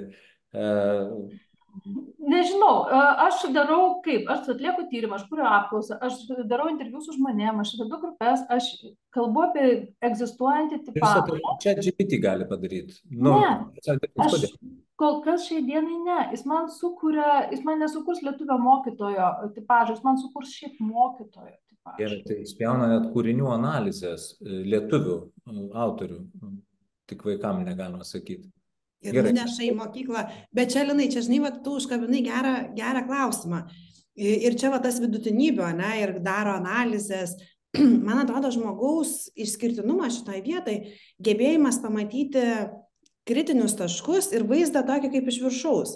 Dėl to mes ir ateinam į marketingo vadovo poziciją, ne, arba eksperto poziciją, gebėdami suvesti labai daug skirtingų touchpointų į vieną bendrą paveikslą, ko siekia įmonė ar organizacija. Tai taip, vieni yra paremti jausmu, kiti yra paremti duomenimis, kokie ten bebūtų švarūs, tai taisyklingi arba netaisyklingi, skirtingų veiksmų, kuriuos mes darėm, pasiekmių ir rezultatų. Ir tada vat, mes turim tokį kaip ir bendrą paveikslą, kuo mes galim būti pranašesni, matydami truputėlį giliau ir gebėdami apibendrinti ir suvaldyti, suvadybinti tas visas situacijas, kurios nutinka. Nes, kaip tu sakai, gali parašyti įžvalgas, visas 3 vienodas, kurias mes, pavyzdžiui, gavome mokykloje laišką, kad penktokai būtų gerai, kad rašytų patys ir tėvai jų nemokintų naudotis ChatGPT, nes atėjo 3 vienodi darbai, nes reiškia, jie paklausė, visi paklausė taip pat ir gavo 3 vienodus rašinėlius. Tai va čia apie tą simuliacija ir nenorą būti vienodu. Tai jeigu tu nori būti vienodu, reiškia, tu esi vidutinis. Jeigu tu nori būti geresnis, tu sieki verslo tikslų, kad tavo verslui sektųsi labiau, reiškia, tu nenori būti vidutinis. Reiškia, tu eini ir ieškai giliau, plačiau, žiūri, kokių tau dalykų reikia ir pagal tai priimi sprendimus, siekdamas verslo to įgyvendinimo, strategijos išpildymo ir augimo, o ne tiesiog buvimo kažkur viduryje. Tai kaip įrankis labai fainai, labai įdomu ir gal taip ir traktuojama, o visa kita, tai yra daug pranašumų. Čia galim dar diskutuoti.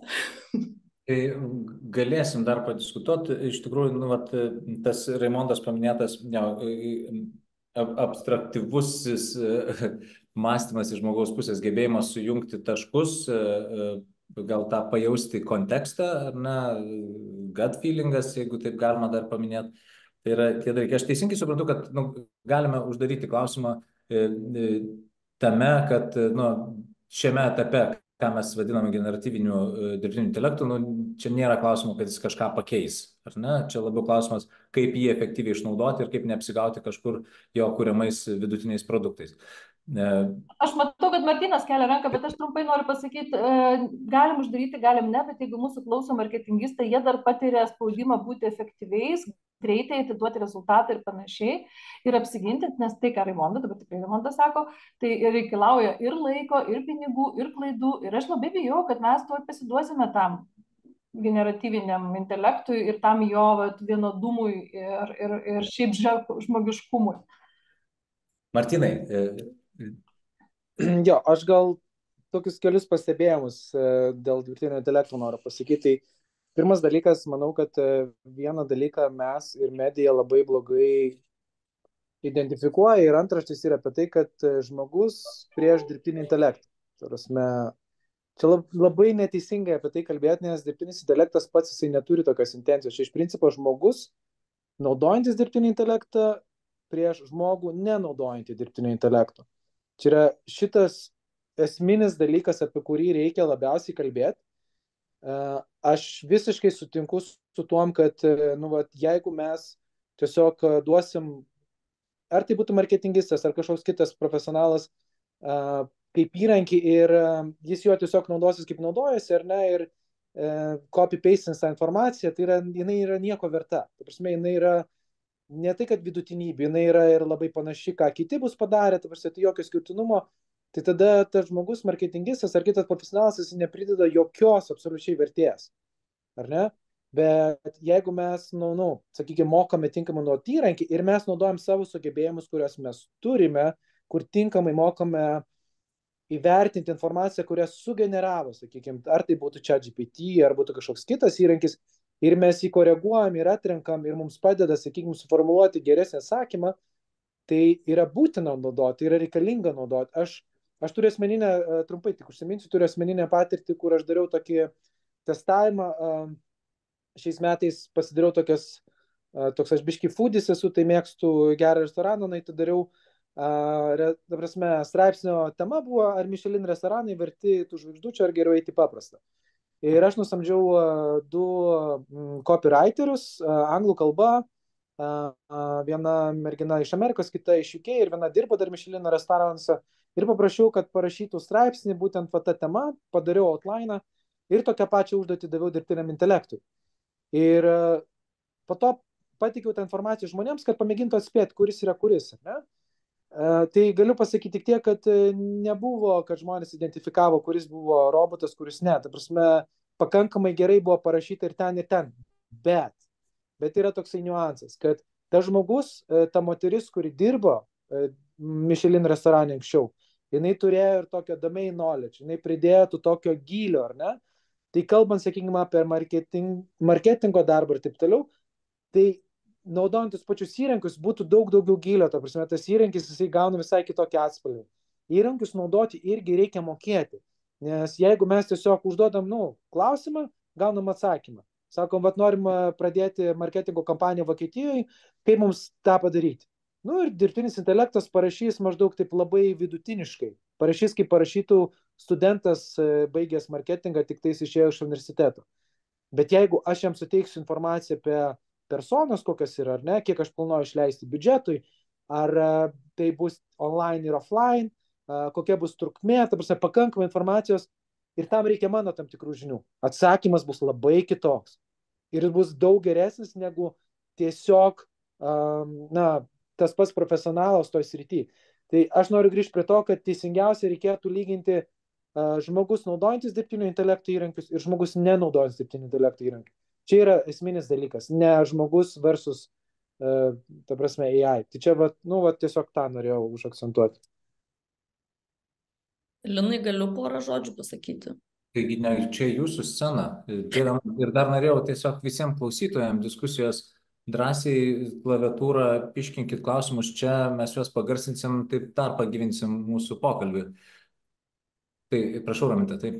Jo, tai tęsiant Martyno mintį, aš tai manau, kad čia tikiuosi ir rate visam žmonių dalyvaujančių ir diskusijoje ir aplinkui, kad nėra tokių, kurie galvoja, kad nereikia dirbtinio intelekto, ar nereikia jo naudotis, ar kažkaip tai priešinasi tam, tai be abejo, kad tas yra būtina, atsiranda, ką Rūta kalbėjo, ir šitą spaudimo didelio mums, kūrybiškumą atmeskime, bet tarkim, pas mus grupės lygių yra, kadangi yra nemažai duomenų analizės, yra surašyti promptai žmonėm tam tikrom užduotim, kuriais jie turėtų naudotis, darydami vienokią ar kitokią užduotį. Ir jie surašyti, ką daryti, kokie yra to nauda ir kokie iššūkiai, ką reikia atkreipti dėmesį, minusai. Tai manau, kad kiekviena organizacija turėtų sistemizuoti dirbtinio intelekto panaudojimą, kad tai būtų, sakau, kaip Outlookas, kaip Flautas, kaip Asana. Čia vienareikšmiškai. Tai tiesiog yra greitesnis darbas. O paskui yra dar N niuansų. Gerai. Dar, tada aš suprantu, kad gal net problema nėra, kad marketingo žmogus negalvoja, kad to poreikio nėra, bet tiesiog visame šitame informacijos sraute apie dirbtinį intelektą ir pritaikomumą nuo kūrybinės erdvės, turinio kūrimo iki vaizdų, iki apskritai promptų paminėtų Martyno, kur jau netgi apie kampanijų, netgi taktikas ar strategijas. Klausimas turbūt kyla ir spaudimas paminėtas ar ne iš aukščiau marketingo skyrių. Tai kaip mes su AI, buvau konferencijoje, sakė, visi turi naudoti, tai kaip, pavyzdžiui, marketingo vadovui apskritai prieiti prie šito klausimo sistemingai, kas tai yra pirmieji žingsniai. Išgirdau labai gerą Rūtos tą pastebėjimą, kad hebra, ne dirbtiniu intelektu užsiimkit, pradėkite duomenų higieną, suvokite duomenų centralizuoto valdymo kompetencijų poreikį, ar ne, kaip ir paminėjai, inžinieringas ir taip toliau, kas galėtų tas sąsajas padaryti. Tai vat gal galėtumėt kas nors arba vat kartu sudėti tuos žingsnius marketingo vadovui, kaip prieiti prie dirbtinio intelekto klausimų.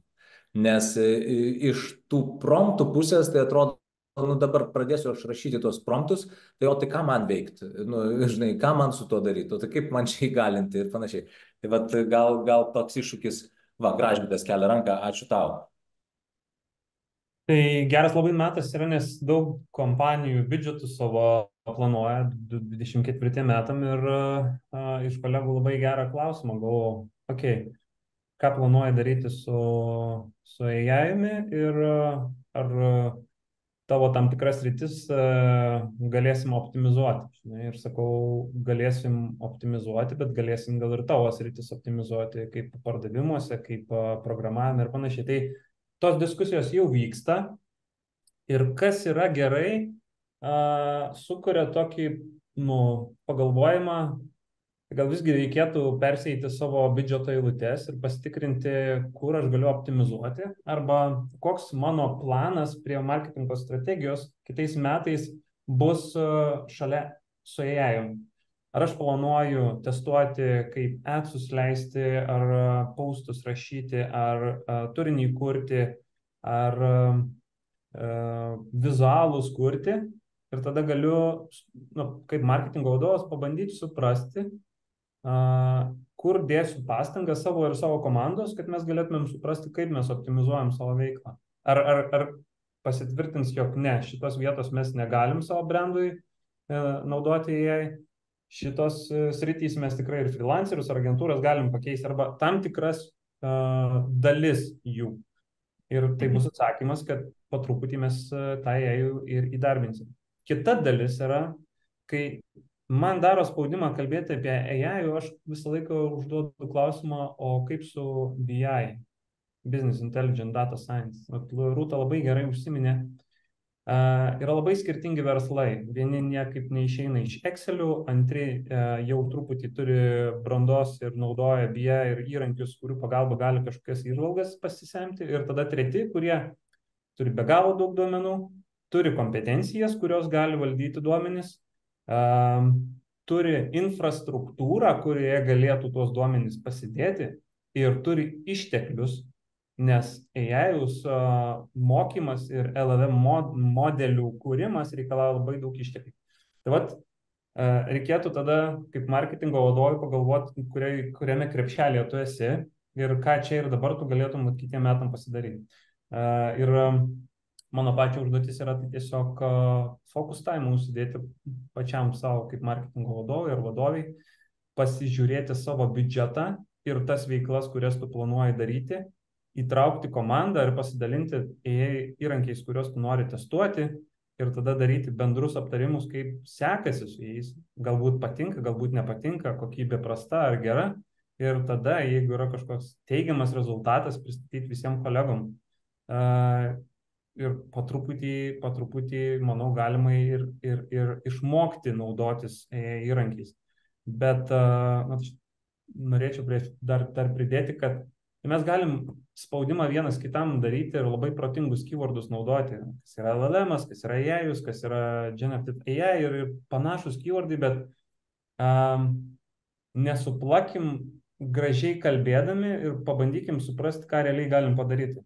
Tarkim, 1000 įrankių, kurie generuoja kontentą ir kiekvieną savaitę jų atsiranda 100. Tai aš neklausiu kolegos, Linai, ar išbandėjai visą 100? Ne, aš klausiu, Linai, kurį tu išbandėjai, tau sukuria vertę ir galėtum pasidalinti savo įžvalgų.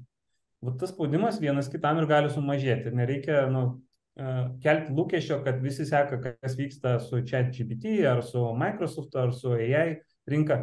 Mes, darydami savo veiklą, tikrai nespėjam prie viso pokyčio, tai reikėtų tiesiog nusiraminti ir susidėlioti savo prioritetus ir fokusą. O mūsų kaip konsultantų rytojaus vaidmuo bus app doktorų būti. Padėti įmonė išsirinkti tinkamus appsus ir toolsus. aš čia taip gražiai tai pradėjau nuo biudžeto, ar ne, ir ką galima katinti ir kur optimizuoti. Aš taip pat, man toks pačias mintis, kad kai ta dirbtinio intelekto tema kyla, gal organizacijai verta introspektyviai paklausti, o ką mes dabar darome su machine learningu ir dirbtiniu intelektu, kokios sritis yra tada, kas yra available, kas yra galima jau automatizuoti, tai yra geriausios praktikos ir tada kažkaip tai sumepinti pagal tos prioritetus, kurių reikia. Nes aš taip įsivaizduoju, mūsų veikloje mes žiniasklaidos planavimo konteksto irgi dažnai būna ta diskusija apie kažkokius tai dirbtinio intelekto kažkokius dalykus ir panašiai. Tai mes sakome kartėm net, kad 50% jūsų ten rinkodaros komunikacijos investicijų yra atiduodamos dirbtiniam intelektui. Kalbant apie machine learningo algoritmus, bet kurioje iš mūsų žinomų platformų, ir kurios veikia positive reinforcement būdu ir tau pačios pasako, kur, kam, kada ir kiek kartų rodyti, kad būtų sugeneruotas tas pardavimas ir rezultatas. Tai tam tikrą prasme, tas auditas leidžia šiek tiek pamatyti, kad ta organizacija jau yra kažkur, tik tais nėra to, vadinkime, generatyvinio AI elemento. Taip, tai šioje vietoje man labai gražiai piešiasi jūsų ir daryta ta įžvalga, kad business intelligence, ar ne, kuri iš esmės dar vis yra Exceliuose ir labai dideliai ekspertiniai kišeniai, tai yra know-how, mano patirtis ir panašiai. Ir kokiais žingsniais va čia galėtų marketingas su dirbtinio intelekto pagalba padėti tai daryti inovatyviau ir daug efektyviau. Kaip šioje vietoje, kokius žingsnius turėtų daryti marketingo žmogus, ar čia jam pirmą reikia identifikuoti, ar jis apskritai galus tą daryti. Gal Rūta, tu gali pakomentuoti, kaip susiduri su organizacijom, kuriuose matai, kad yra visiškai Exceliai ir dar tokia patyriminė ekspertizė. Tai aš tą tik tai tiek ir galiu pasakyti, kad kai mes pradedam kalbėti ir mus pasikviečia klientai ir jie nori ten gilesnės analitikos, vidinės segmentavimo, kliento vertės auginimo, dar nuostabus ateities yra irgi sužydėjimas, ar ne, tas customer centricity, kliento patirties valdymas, atskiro kliento personalizavimas. Ir visų šitų prisirinkę irgi žodžių ir terminų, jie mus pasikviečia ir sako, mes to norim. Ok, ir tada mes atsiremėme į tokius namų darbus, kurie užima, pasiunti, vos ne geram pusiai metų, tai ir metam klientą, kol jis susitvarkys savo vidinėse bazėse, nes jis nieko nemato. Marketingas turi savo 16 Exceliukų, salesai turi savo 16 Exceliukų, kažkur kažką sujungęs, digitalo suvedimo pajungimo nėra. Tai iš tiesų, tai, ką mes šiuo metu susidurėme, tai su tokiu grįžimu atgal prie basico klientui, kad tu turi pirmą matyti ir kol tu nematai, kol tu nesujungi, tol mes su visų savo gudriu terminėje tau neturim ko padėti. Galim padėti susitvarkyti tą higieną. Tai back to basics, sakau, man yra pirmas žingsnis, kol kas visos eilės gražių iniciatyvų, jos visada pasibaigia tuo pačiu. Ir visada klientas labai nustemba, kad pas jį tokia blogai būklė yra duomenys. Gerai.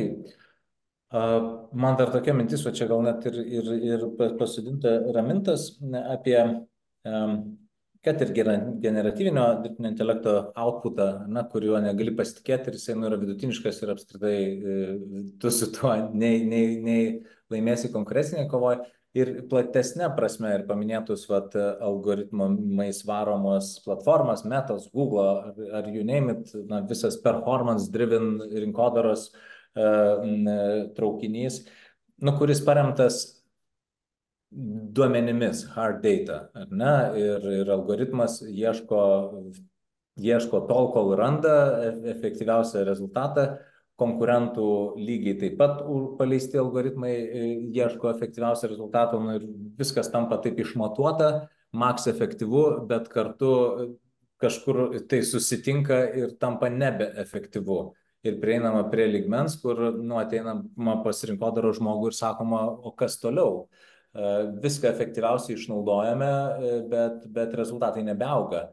Ir vat, mano klausimas yra, ar dirbtinis intelektas, kiek dirbtinis intelektas apskritai yra parankus įrankis tokio lygio sprendimuose, kai tau reikia atsispirti nuo suvienodėjimo ir ieškojimo tolesnių proveržio kampų. Čia tokia labai plati tema, net ir apie kūrybą kalbant, ar ne, tau gali parašyti 100 kopijų, bet ne vienas iš jų nei pataikys į kontekstą, nei tau atneš, nes jisai bus retrospektyviniais duomenimis paremtas, B, jisai neturės rizikos elemento, kalbant apie tai, nes sėkmė ateina su rizika. Tai vat, kiek dirbtinis intelektas pajėgus čia būti tuo sprendimo priėmimo pagalbininku, o kur iš tikrųjų tiesiog mes turime pasitikėti savo gut feelingu arba kažkokiais kitokiais žmogiškaisiais šaltiniais. Neužviniojau per daug klausimų, ne? Ne, aš galiu pradėti. Man atrodo taip, kad mes turim kalbėti, norėdami generuoti išskirtinumą apskritai bet kokioj kompanijai, nesvarbu ar jinai būtų B2C, ar B2B, ar technological, ar ką mes ten sugalvotumėm, nuo paties viršaus, ko mes siekiam toje organizacijoje, koks yra mūsų strateginis tikslas. Ir vertinti visą dirbtinio intelekto daromą naudą kaip priemonę. Tai kodėl mes ir susiniveliuojam, todėl kad mes pametam norą išskirti savo išskirtinumus, rasti vertes, žiūrėti konkurentus ir daryti tą iš tikrųjų pakankamai juodą darbą, atrandant tą vieną deimantą, kas yra tavo pagrindinė vertė ir kuo tu esi čia išskirtinis. Tai ar dirbtinis intelektas gali padėti kai kurį juodą darbą padaryti? Tai absoliučiai taip. Ir tarkim, ir konkuravimo įvairios strategijos, ir gal net konkurentų analizė, ne, ir tau kažkokie pasiūlymai, bet tas gebėjimas suvokti aplinką, kurioje tu esi ir rasti tą vieną ar du vertės pasiūlymus, organizacijos įmonės išskirtinumus, su kuriais tu vedi į priekį. Tai man atrodo, vat, čia yra toksai užsivelimas gal truputėlį ir pačių vadovų komandose ir gal valdybose, kaip dirbtinis intelektas yra paimamas kaip strateginis tikslas, o ne kaip priemonė tai strategijai įgyvendinti. Ir visi kažkaip tai viską užmiršta, užsimerkia ir dirbtinis intelektas pasidaro organizacijos strategija su Exceliais, ką Rūta sako. Tai man atrodo, net ir marketingo vadovo darbe yra labai protinga paklausti. Tai kokia yra mūsų ta strategija, ko mes siekiam, ką mes esam sugeneravę, ko mes esam išskirtiniai versus konkurentai, ką mes padarysim šiais metais kitaip ir tada pasiimti tą priemonę, dirbtinį intelektą ir tai gyveninti. Tai čia, man atrodo, mes gal net nieko naujo nepasakėm, žinai, kaip pasiimti BI kaip priemonę, gauti geresnį rezultatą ir pamatyti savo trūkumus, skaudulius ir pasidaryti išskirtinumą kažkokį tai ar komunikacinius dalykus, kaip aplenkti tam tikrus konkurentus savo komunikaciniam žinutėm arba kūrybinių sprendimų. Tai viskas šiom dienom kartais grįžta į visiškai paprastą planavimą ir atsakymą į klausimą, kodėl mes tai darom. Ir kokią vertę mes sukursim. Ir to paties klausti vadovų ir savo komandos. Tai galima 1000 įrankių panaudoti, bet ar jisai besimogindamas 1000 įrankių naudoti man sukūrė kokią nors vertę per paskutinius 3 mėnesius. Greičiausiai, kad jokios apart savo edukacijos. Tai tas protingas paskirstimas irgi viduj komandos, kaip dirbama, kokie procesai yra atrandami, kaip mes leidžiam savo žmonėm tobulėti ir rasti tuos įrankius, man atrodo, irgi, žinai, vienas yra labai svarbus kampas, kaip suvaldyti irgi organizacijos viduje tą spaudimą, daryk, mokinkis, viską atrask, viską žinok ir kitaip net būt negali. O marketingas kaip toksai, kuris visada inicijuoja visus pokyčius dažniausiai organizacijai, jis ypač jaučia tą spaudimą išbandyti viską. Tai gal irgi čia tik tai mano tokia mintis ir aš galvoju, gal kitais metais siūlius jos laikytis, tai turėti tą patį kaip ir biudžeto paskirstimui. Tai jeigu mes turim 80% pinigų, ką mes siunčiam efektyviai veiklai, o 20% mes paskirstam testam ir naujienam, tai gal ir darbuotojai galėtų kažkaip panašiai savo išteklius ir galimybės pasiskirstyti. Tai va čia tik tai tokia idėja, kaip susitvarkyti komandose su žmonėm. Labai gerai. Tai gal tada tiesiog dar galėtum taip ir kitų kolegų pagalbą susisteminti, ką marketingo žmogui visame šitame dirbtinio intelekto kontekste ko reikia daryti mažiau, o ko reikia daryti daugiau. Mažiau reikia klausyti ir nervuotis, tai visada gyvenime turbūt, bet pradėti nuo strateginių dalykų, tai strateginiai vadybiniai dalykai, ką mes veikiam, kodėl mes darom, yra kokia vertė ir tada labai aiškiai apsibrėžti organizacijos viduje ir skyriuose su darbuotojais, kiek mes laiko skiriam funkcijų vykdymui, tikslų ir strategijų įgyvendinimui, kokias priemonės mes pasirenkam, kad siektumėm to įgyvendinimo, tai priemonė irgi gali būti dirbtinio intelekto įrankis. Ir jeigu mes testuojam tam tikrus dalykus, kiek mes savo darbo laiko skiriam tiems dalykams testuoti arba naujienoms atnešti, kad jos kurtų vertę ir kad mes visiškai nesusipainiotumėm. Kolegos, pridėkit, prašau. Aš turiu klausimą, jo. Viskas labai teoriškai gerai skamba, ką sakai, Raimonda, išskyrus tą žodį, kad vertė. Ir vieni į jį deda vieną turinį, kiti į jį deda kitą turinį. Ir čia vėl galima taip ilgai susiginčyti, žinai, koks yra vertės KPI-sas, kaip apsibrėžti vertę, kaip KPI-są, kaip OKR, bet jeigu tą galėtume mes dar matyti, žinai. Tai aš tai manau, kad žinai, kas yra vertė, tai čia kiekvienos įmonės. Vienos įmonės vertė yra per metus užaugintas pelnas, kitos įmonės vertė yra įeitos rinkos, kitos įmonės vertė yra nauji klientai arba kažkokie tai nauji atidaryti kanalai. Tai ką mes įmonėje organizacijoje nusprendžiam, kas yra mūsų vertė. Tai jeigu mūsų šių metų vertė yra generuoti pardavimus ir padidinti juos arba bent jau išlaikyti buvusių metų lygyje, reiškia ir marketingo darbuotojų fokusas pagrindinis yra, kaip generuoti dalykus šitoje srityje. Mes galim užsiimti kūrybiniais procesais tam tikrą laiko dalį arba ieškoti naujų išeičių, bet mes visi kaip organizacija esam tame taške. Arba mes visi baigsime tame pačiame taške, gausime priedus, premijas, būsime įvertinti už pasiektą rezultatą ir už mūsų patiems savo pasisakytą, kas mums yra vertė organizacijoje. Toksai, kaip jau strateginio labiau lygio. Nes vis tiek reziumė viskas susivesi tą patį metų pabaigoje. Ar mes pasiekėm rezultatą? Visi. Kažkokį tai vienokį arba kitokį, kurį buvom nusibrėžę metų pradžioj. Raimonda, čia taip viską gražiai susakė, kad aš einu prie verslo. Gražvydai. Kokie yra pasiruošimo ABC verslo poreikiam, kad ką turi būti pasidaręs verslas, kokius namų darbus, kad apskritai galėtų pasitelkti dabar prieinamus, dirbtinio intelekto įrankius vertei, kokiai bebūtų tam verslui, didinti? Aš galvoju, kad labai priklauso nuo verslo dydžio ir jo pačio potencialo, kiek jis gali savo vidinių išteklių žmonių laiko skirti tam eksperimentavimui. Ir čia reikėtų turbūt reikėtų ir su vadovais kartu, kaip marketingo vadovai, sutarti lūkesčius, ką visi kartu mes čia bandom padaryti. Ir gali būti, kad tos lubos bus žemiau, aukščiau, paklausus, o kaip tu manai, kaip mes čia galim įdarbinti dirbtinį intelektą savo įmonėje, ir dauguma vadovų pasakys, kad šiandien dienai neįdarbinsim, nes, žinai, pas mus dar reikia daug nuarti laukų, kad suprastumėm, kas yra dirbtinis intelektas. Tai toks tarp vadovų turbūt neformalioje ir formalioje aplinkoje pasikalbėti, kas vyksta ir kaip mes suprantam, kur keliauja ir kokią įtaką tai duoda mūsų verslui.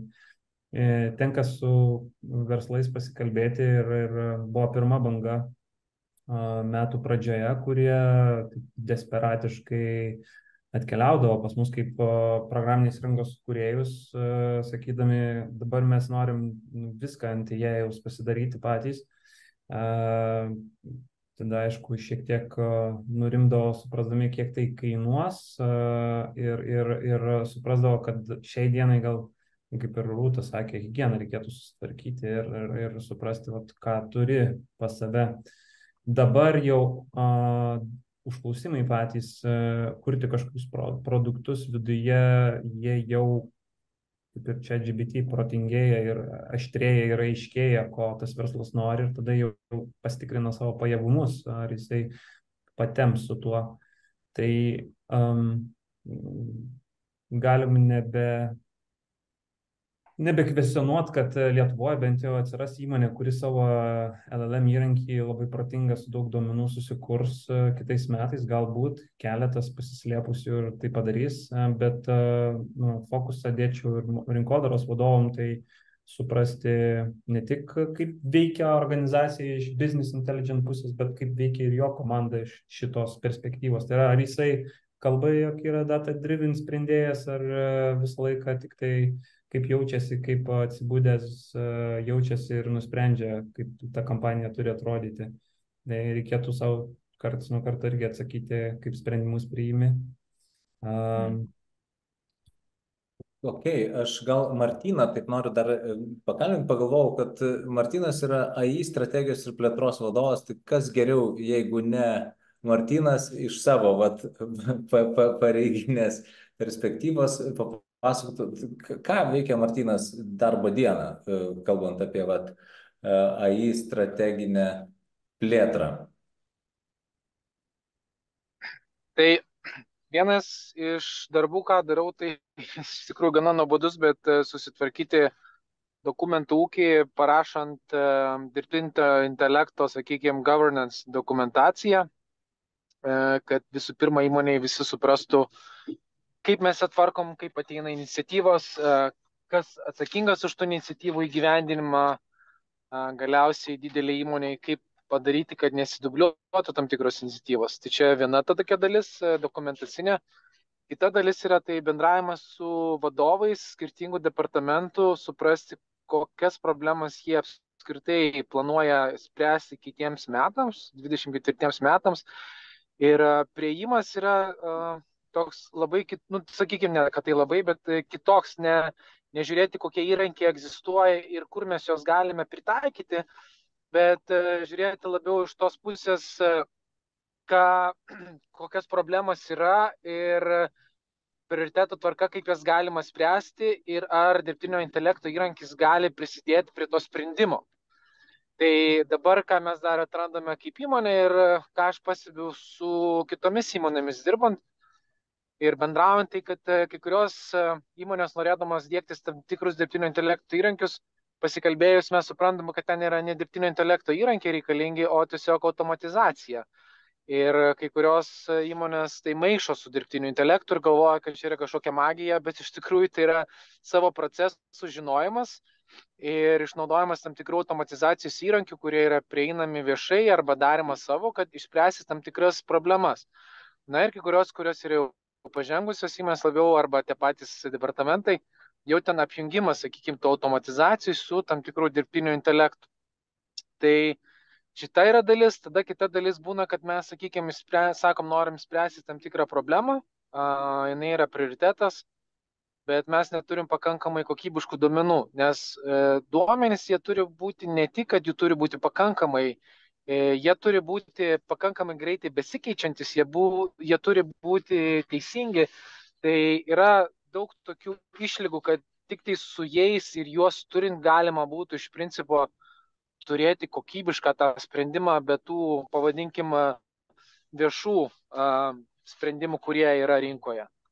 Tai va, tai šitoj vietoje, mano gal toksai būtų pagrindinis. Dėkui tau.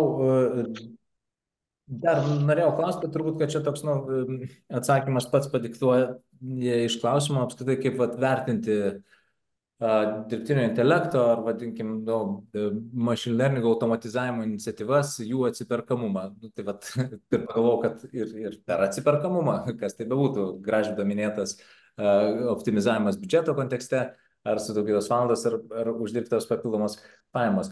Mano dar, jeigu taip apibendrinant, tada aš suprantu, kad nėra šioje srityje kažko labai magiško ir labai lengva pasiduoti įrankių medžiokliai ir vaikymusi pagal skirtingus įrankius ir ieškoti, kaip organizacijai dabar įsisprausti į vieną ar kitą, o tiesiog atsigręžti prie basicų ir pasižiūrėti pirmas dalykas, kokias problemas organizacija turi, kokias galėtų galimai potencialiai išspręsti kažkokie tai įrankiai arba automatizavimo sprendimai ir panašiai ir susidėlioti planą tiem dalykam daryti. Ar tokį apibendrinimą galiu padaryti, kalbant apie verslo poreikius? Taip, tas puikiai. Super. Aš dar pabaigai labai norėčiau visgi grįžti prie žmogaus, ar ne? Ir žinau, kad ši diskusija nenuramino marketingo žmonių, tai kaip jiems čia su dirbtiniu intelektu, vis tiek jie galvoja, kad yra kažkur magic wand, kurios jie dar negavo. Gal tiesiog toksai visiškai neformalus palinkėjimas tam marketingo žmogučiui, ką kitais metais, 5 dalykus, kuriuos jisai naujus turėtų išmokti, ir gal kokius 3, kurių jisai gali jau nebemokėti. Čia laisva forma galite. Aš tai gal norėčiau palinkėti, kad neužsižaisti beieškant kažkokių tai magiškų įrankių, nes jie visų pirma labai greitai keičiasi, atsiranda tų naujų. Pradėti naudoti tos, kuriuos jūs turite po ranka, kur šiai dienai atrodo yra tinkami, nes iš principo jūs turite išugdyti įprotį tiesiog dirbti su naujo tipo įrankiais, kaip kažkada su Exceliu mokinamės kažko kitu. Tai dirbtinio intelekto įrankiai jie yra truputį kitokie ir panaudojant jų daugiau, labiau ateina ta samprata, kaip tinkamai jį išnaudoti. Tai mano siūlymas tiesiog neieškoti to idealiausio įrankio, tiesiog naudoti tai, ką jūs turite ir bandyti taikyti praktiškai, kuri padėtų jūsų darbui. Super, ačiū. Aš tai noriu palinkėti galvoti savo galvą, ne AI galvą. Neprarasti to mūsų pranašumo prieš AI, tai yra kritiškumo, emocinio intelekto dar. O aš tai pati dabar nusipirkau Udemy kursą už $10 ChatGPT and Midjourney 23 ways of earning money with AI. Ir planuoju labai daug išmokti, investavusi $10, bet jo, mokytis ir mąstyti kritiškai. Tai toks mini mano palinkėjimas. Dar marketingo pro gal kolegos Antanas ir taip pat Martynas galės priimti mus į paskaitą. Taip, dėkui. Negaliu tą patį nepaantrinti, tą patį norėjau pasakyti, kad ChatGPT derinyje su menkomis kompetencijomis yra labai pavojingas kokteilis.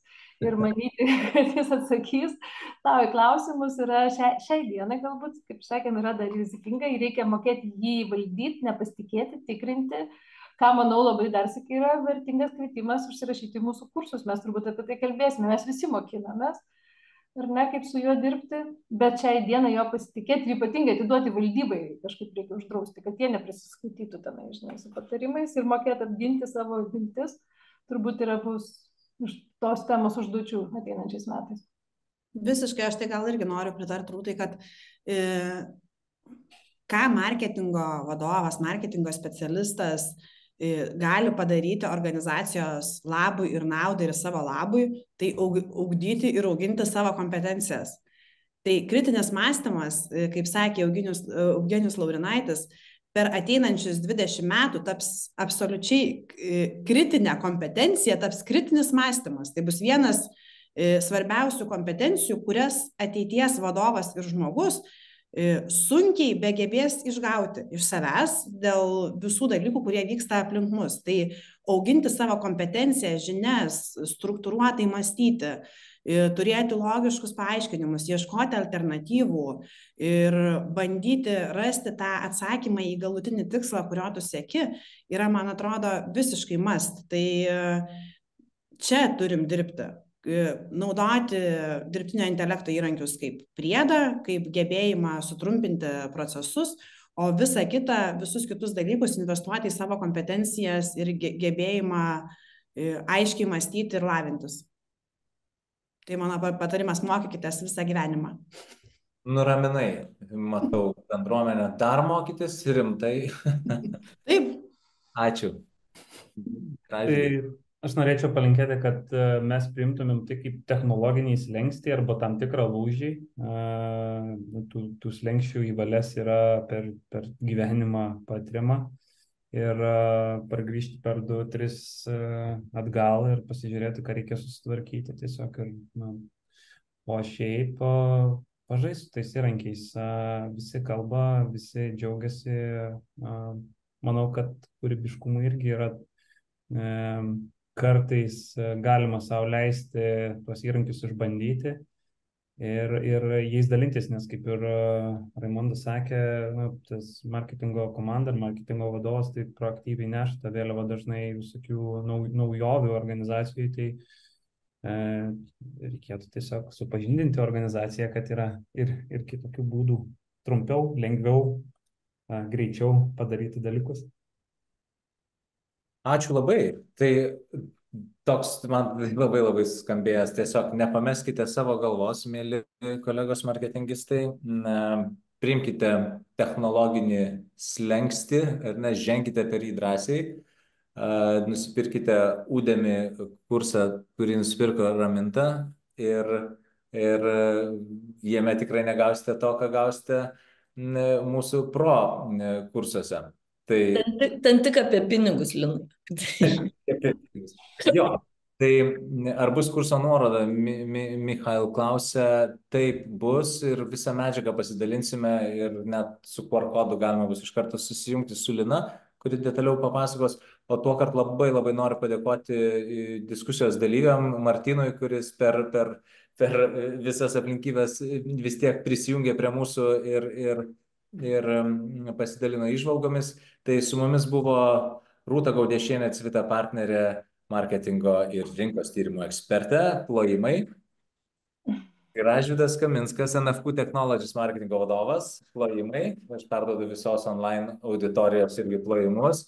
Raminta Rimkienė, Fabula Ruth Peterson Group vadovė ir partnerė, Raimonda Gudaitė, S&P Wilmers marketingo vadovė, Limo valdybos narė, Martynas Kairys, Shift for Payments Lithuania, AI strategijos ir plėtros direktorius ir aš, Linas, moderatorius šios diskusijos. Dėkingas Alvydei už renginio viso moderavimą ir ačiū Jums labai, iki pasimatymo mūsų nuostabiuose kursuose. Ačiū labai, viso geriausio. Ačiū. Ne.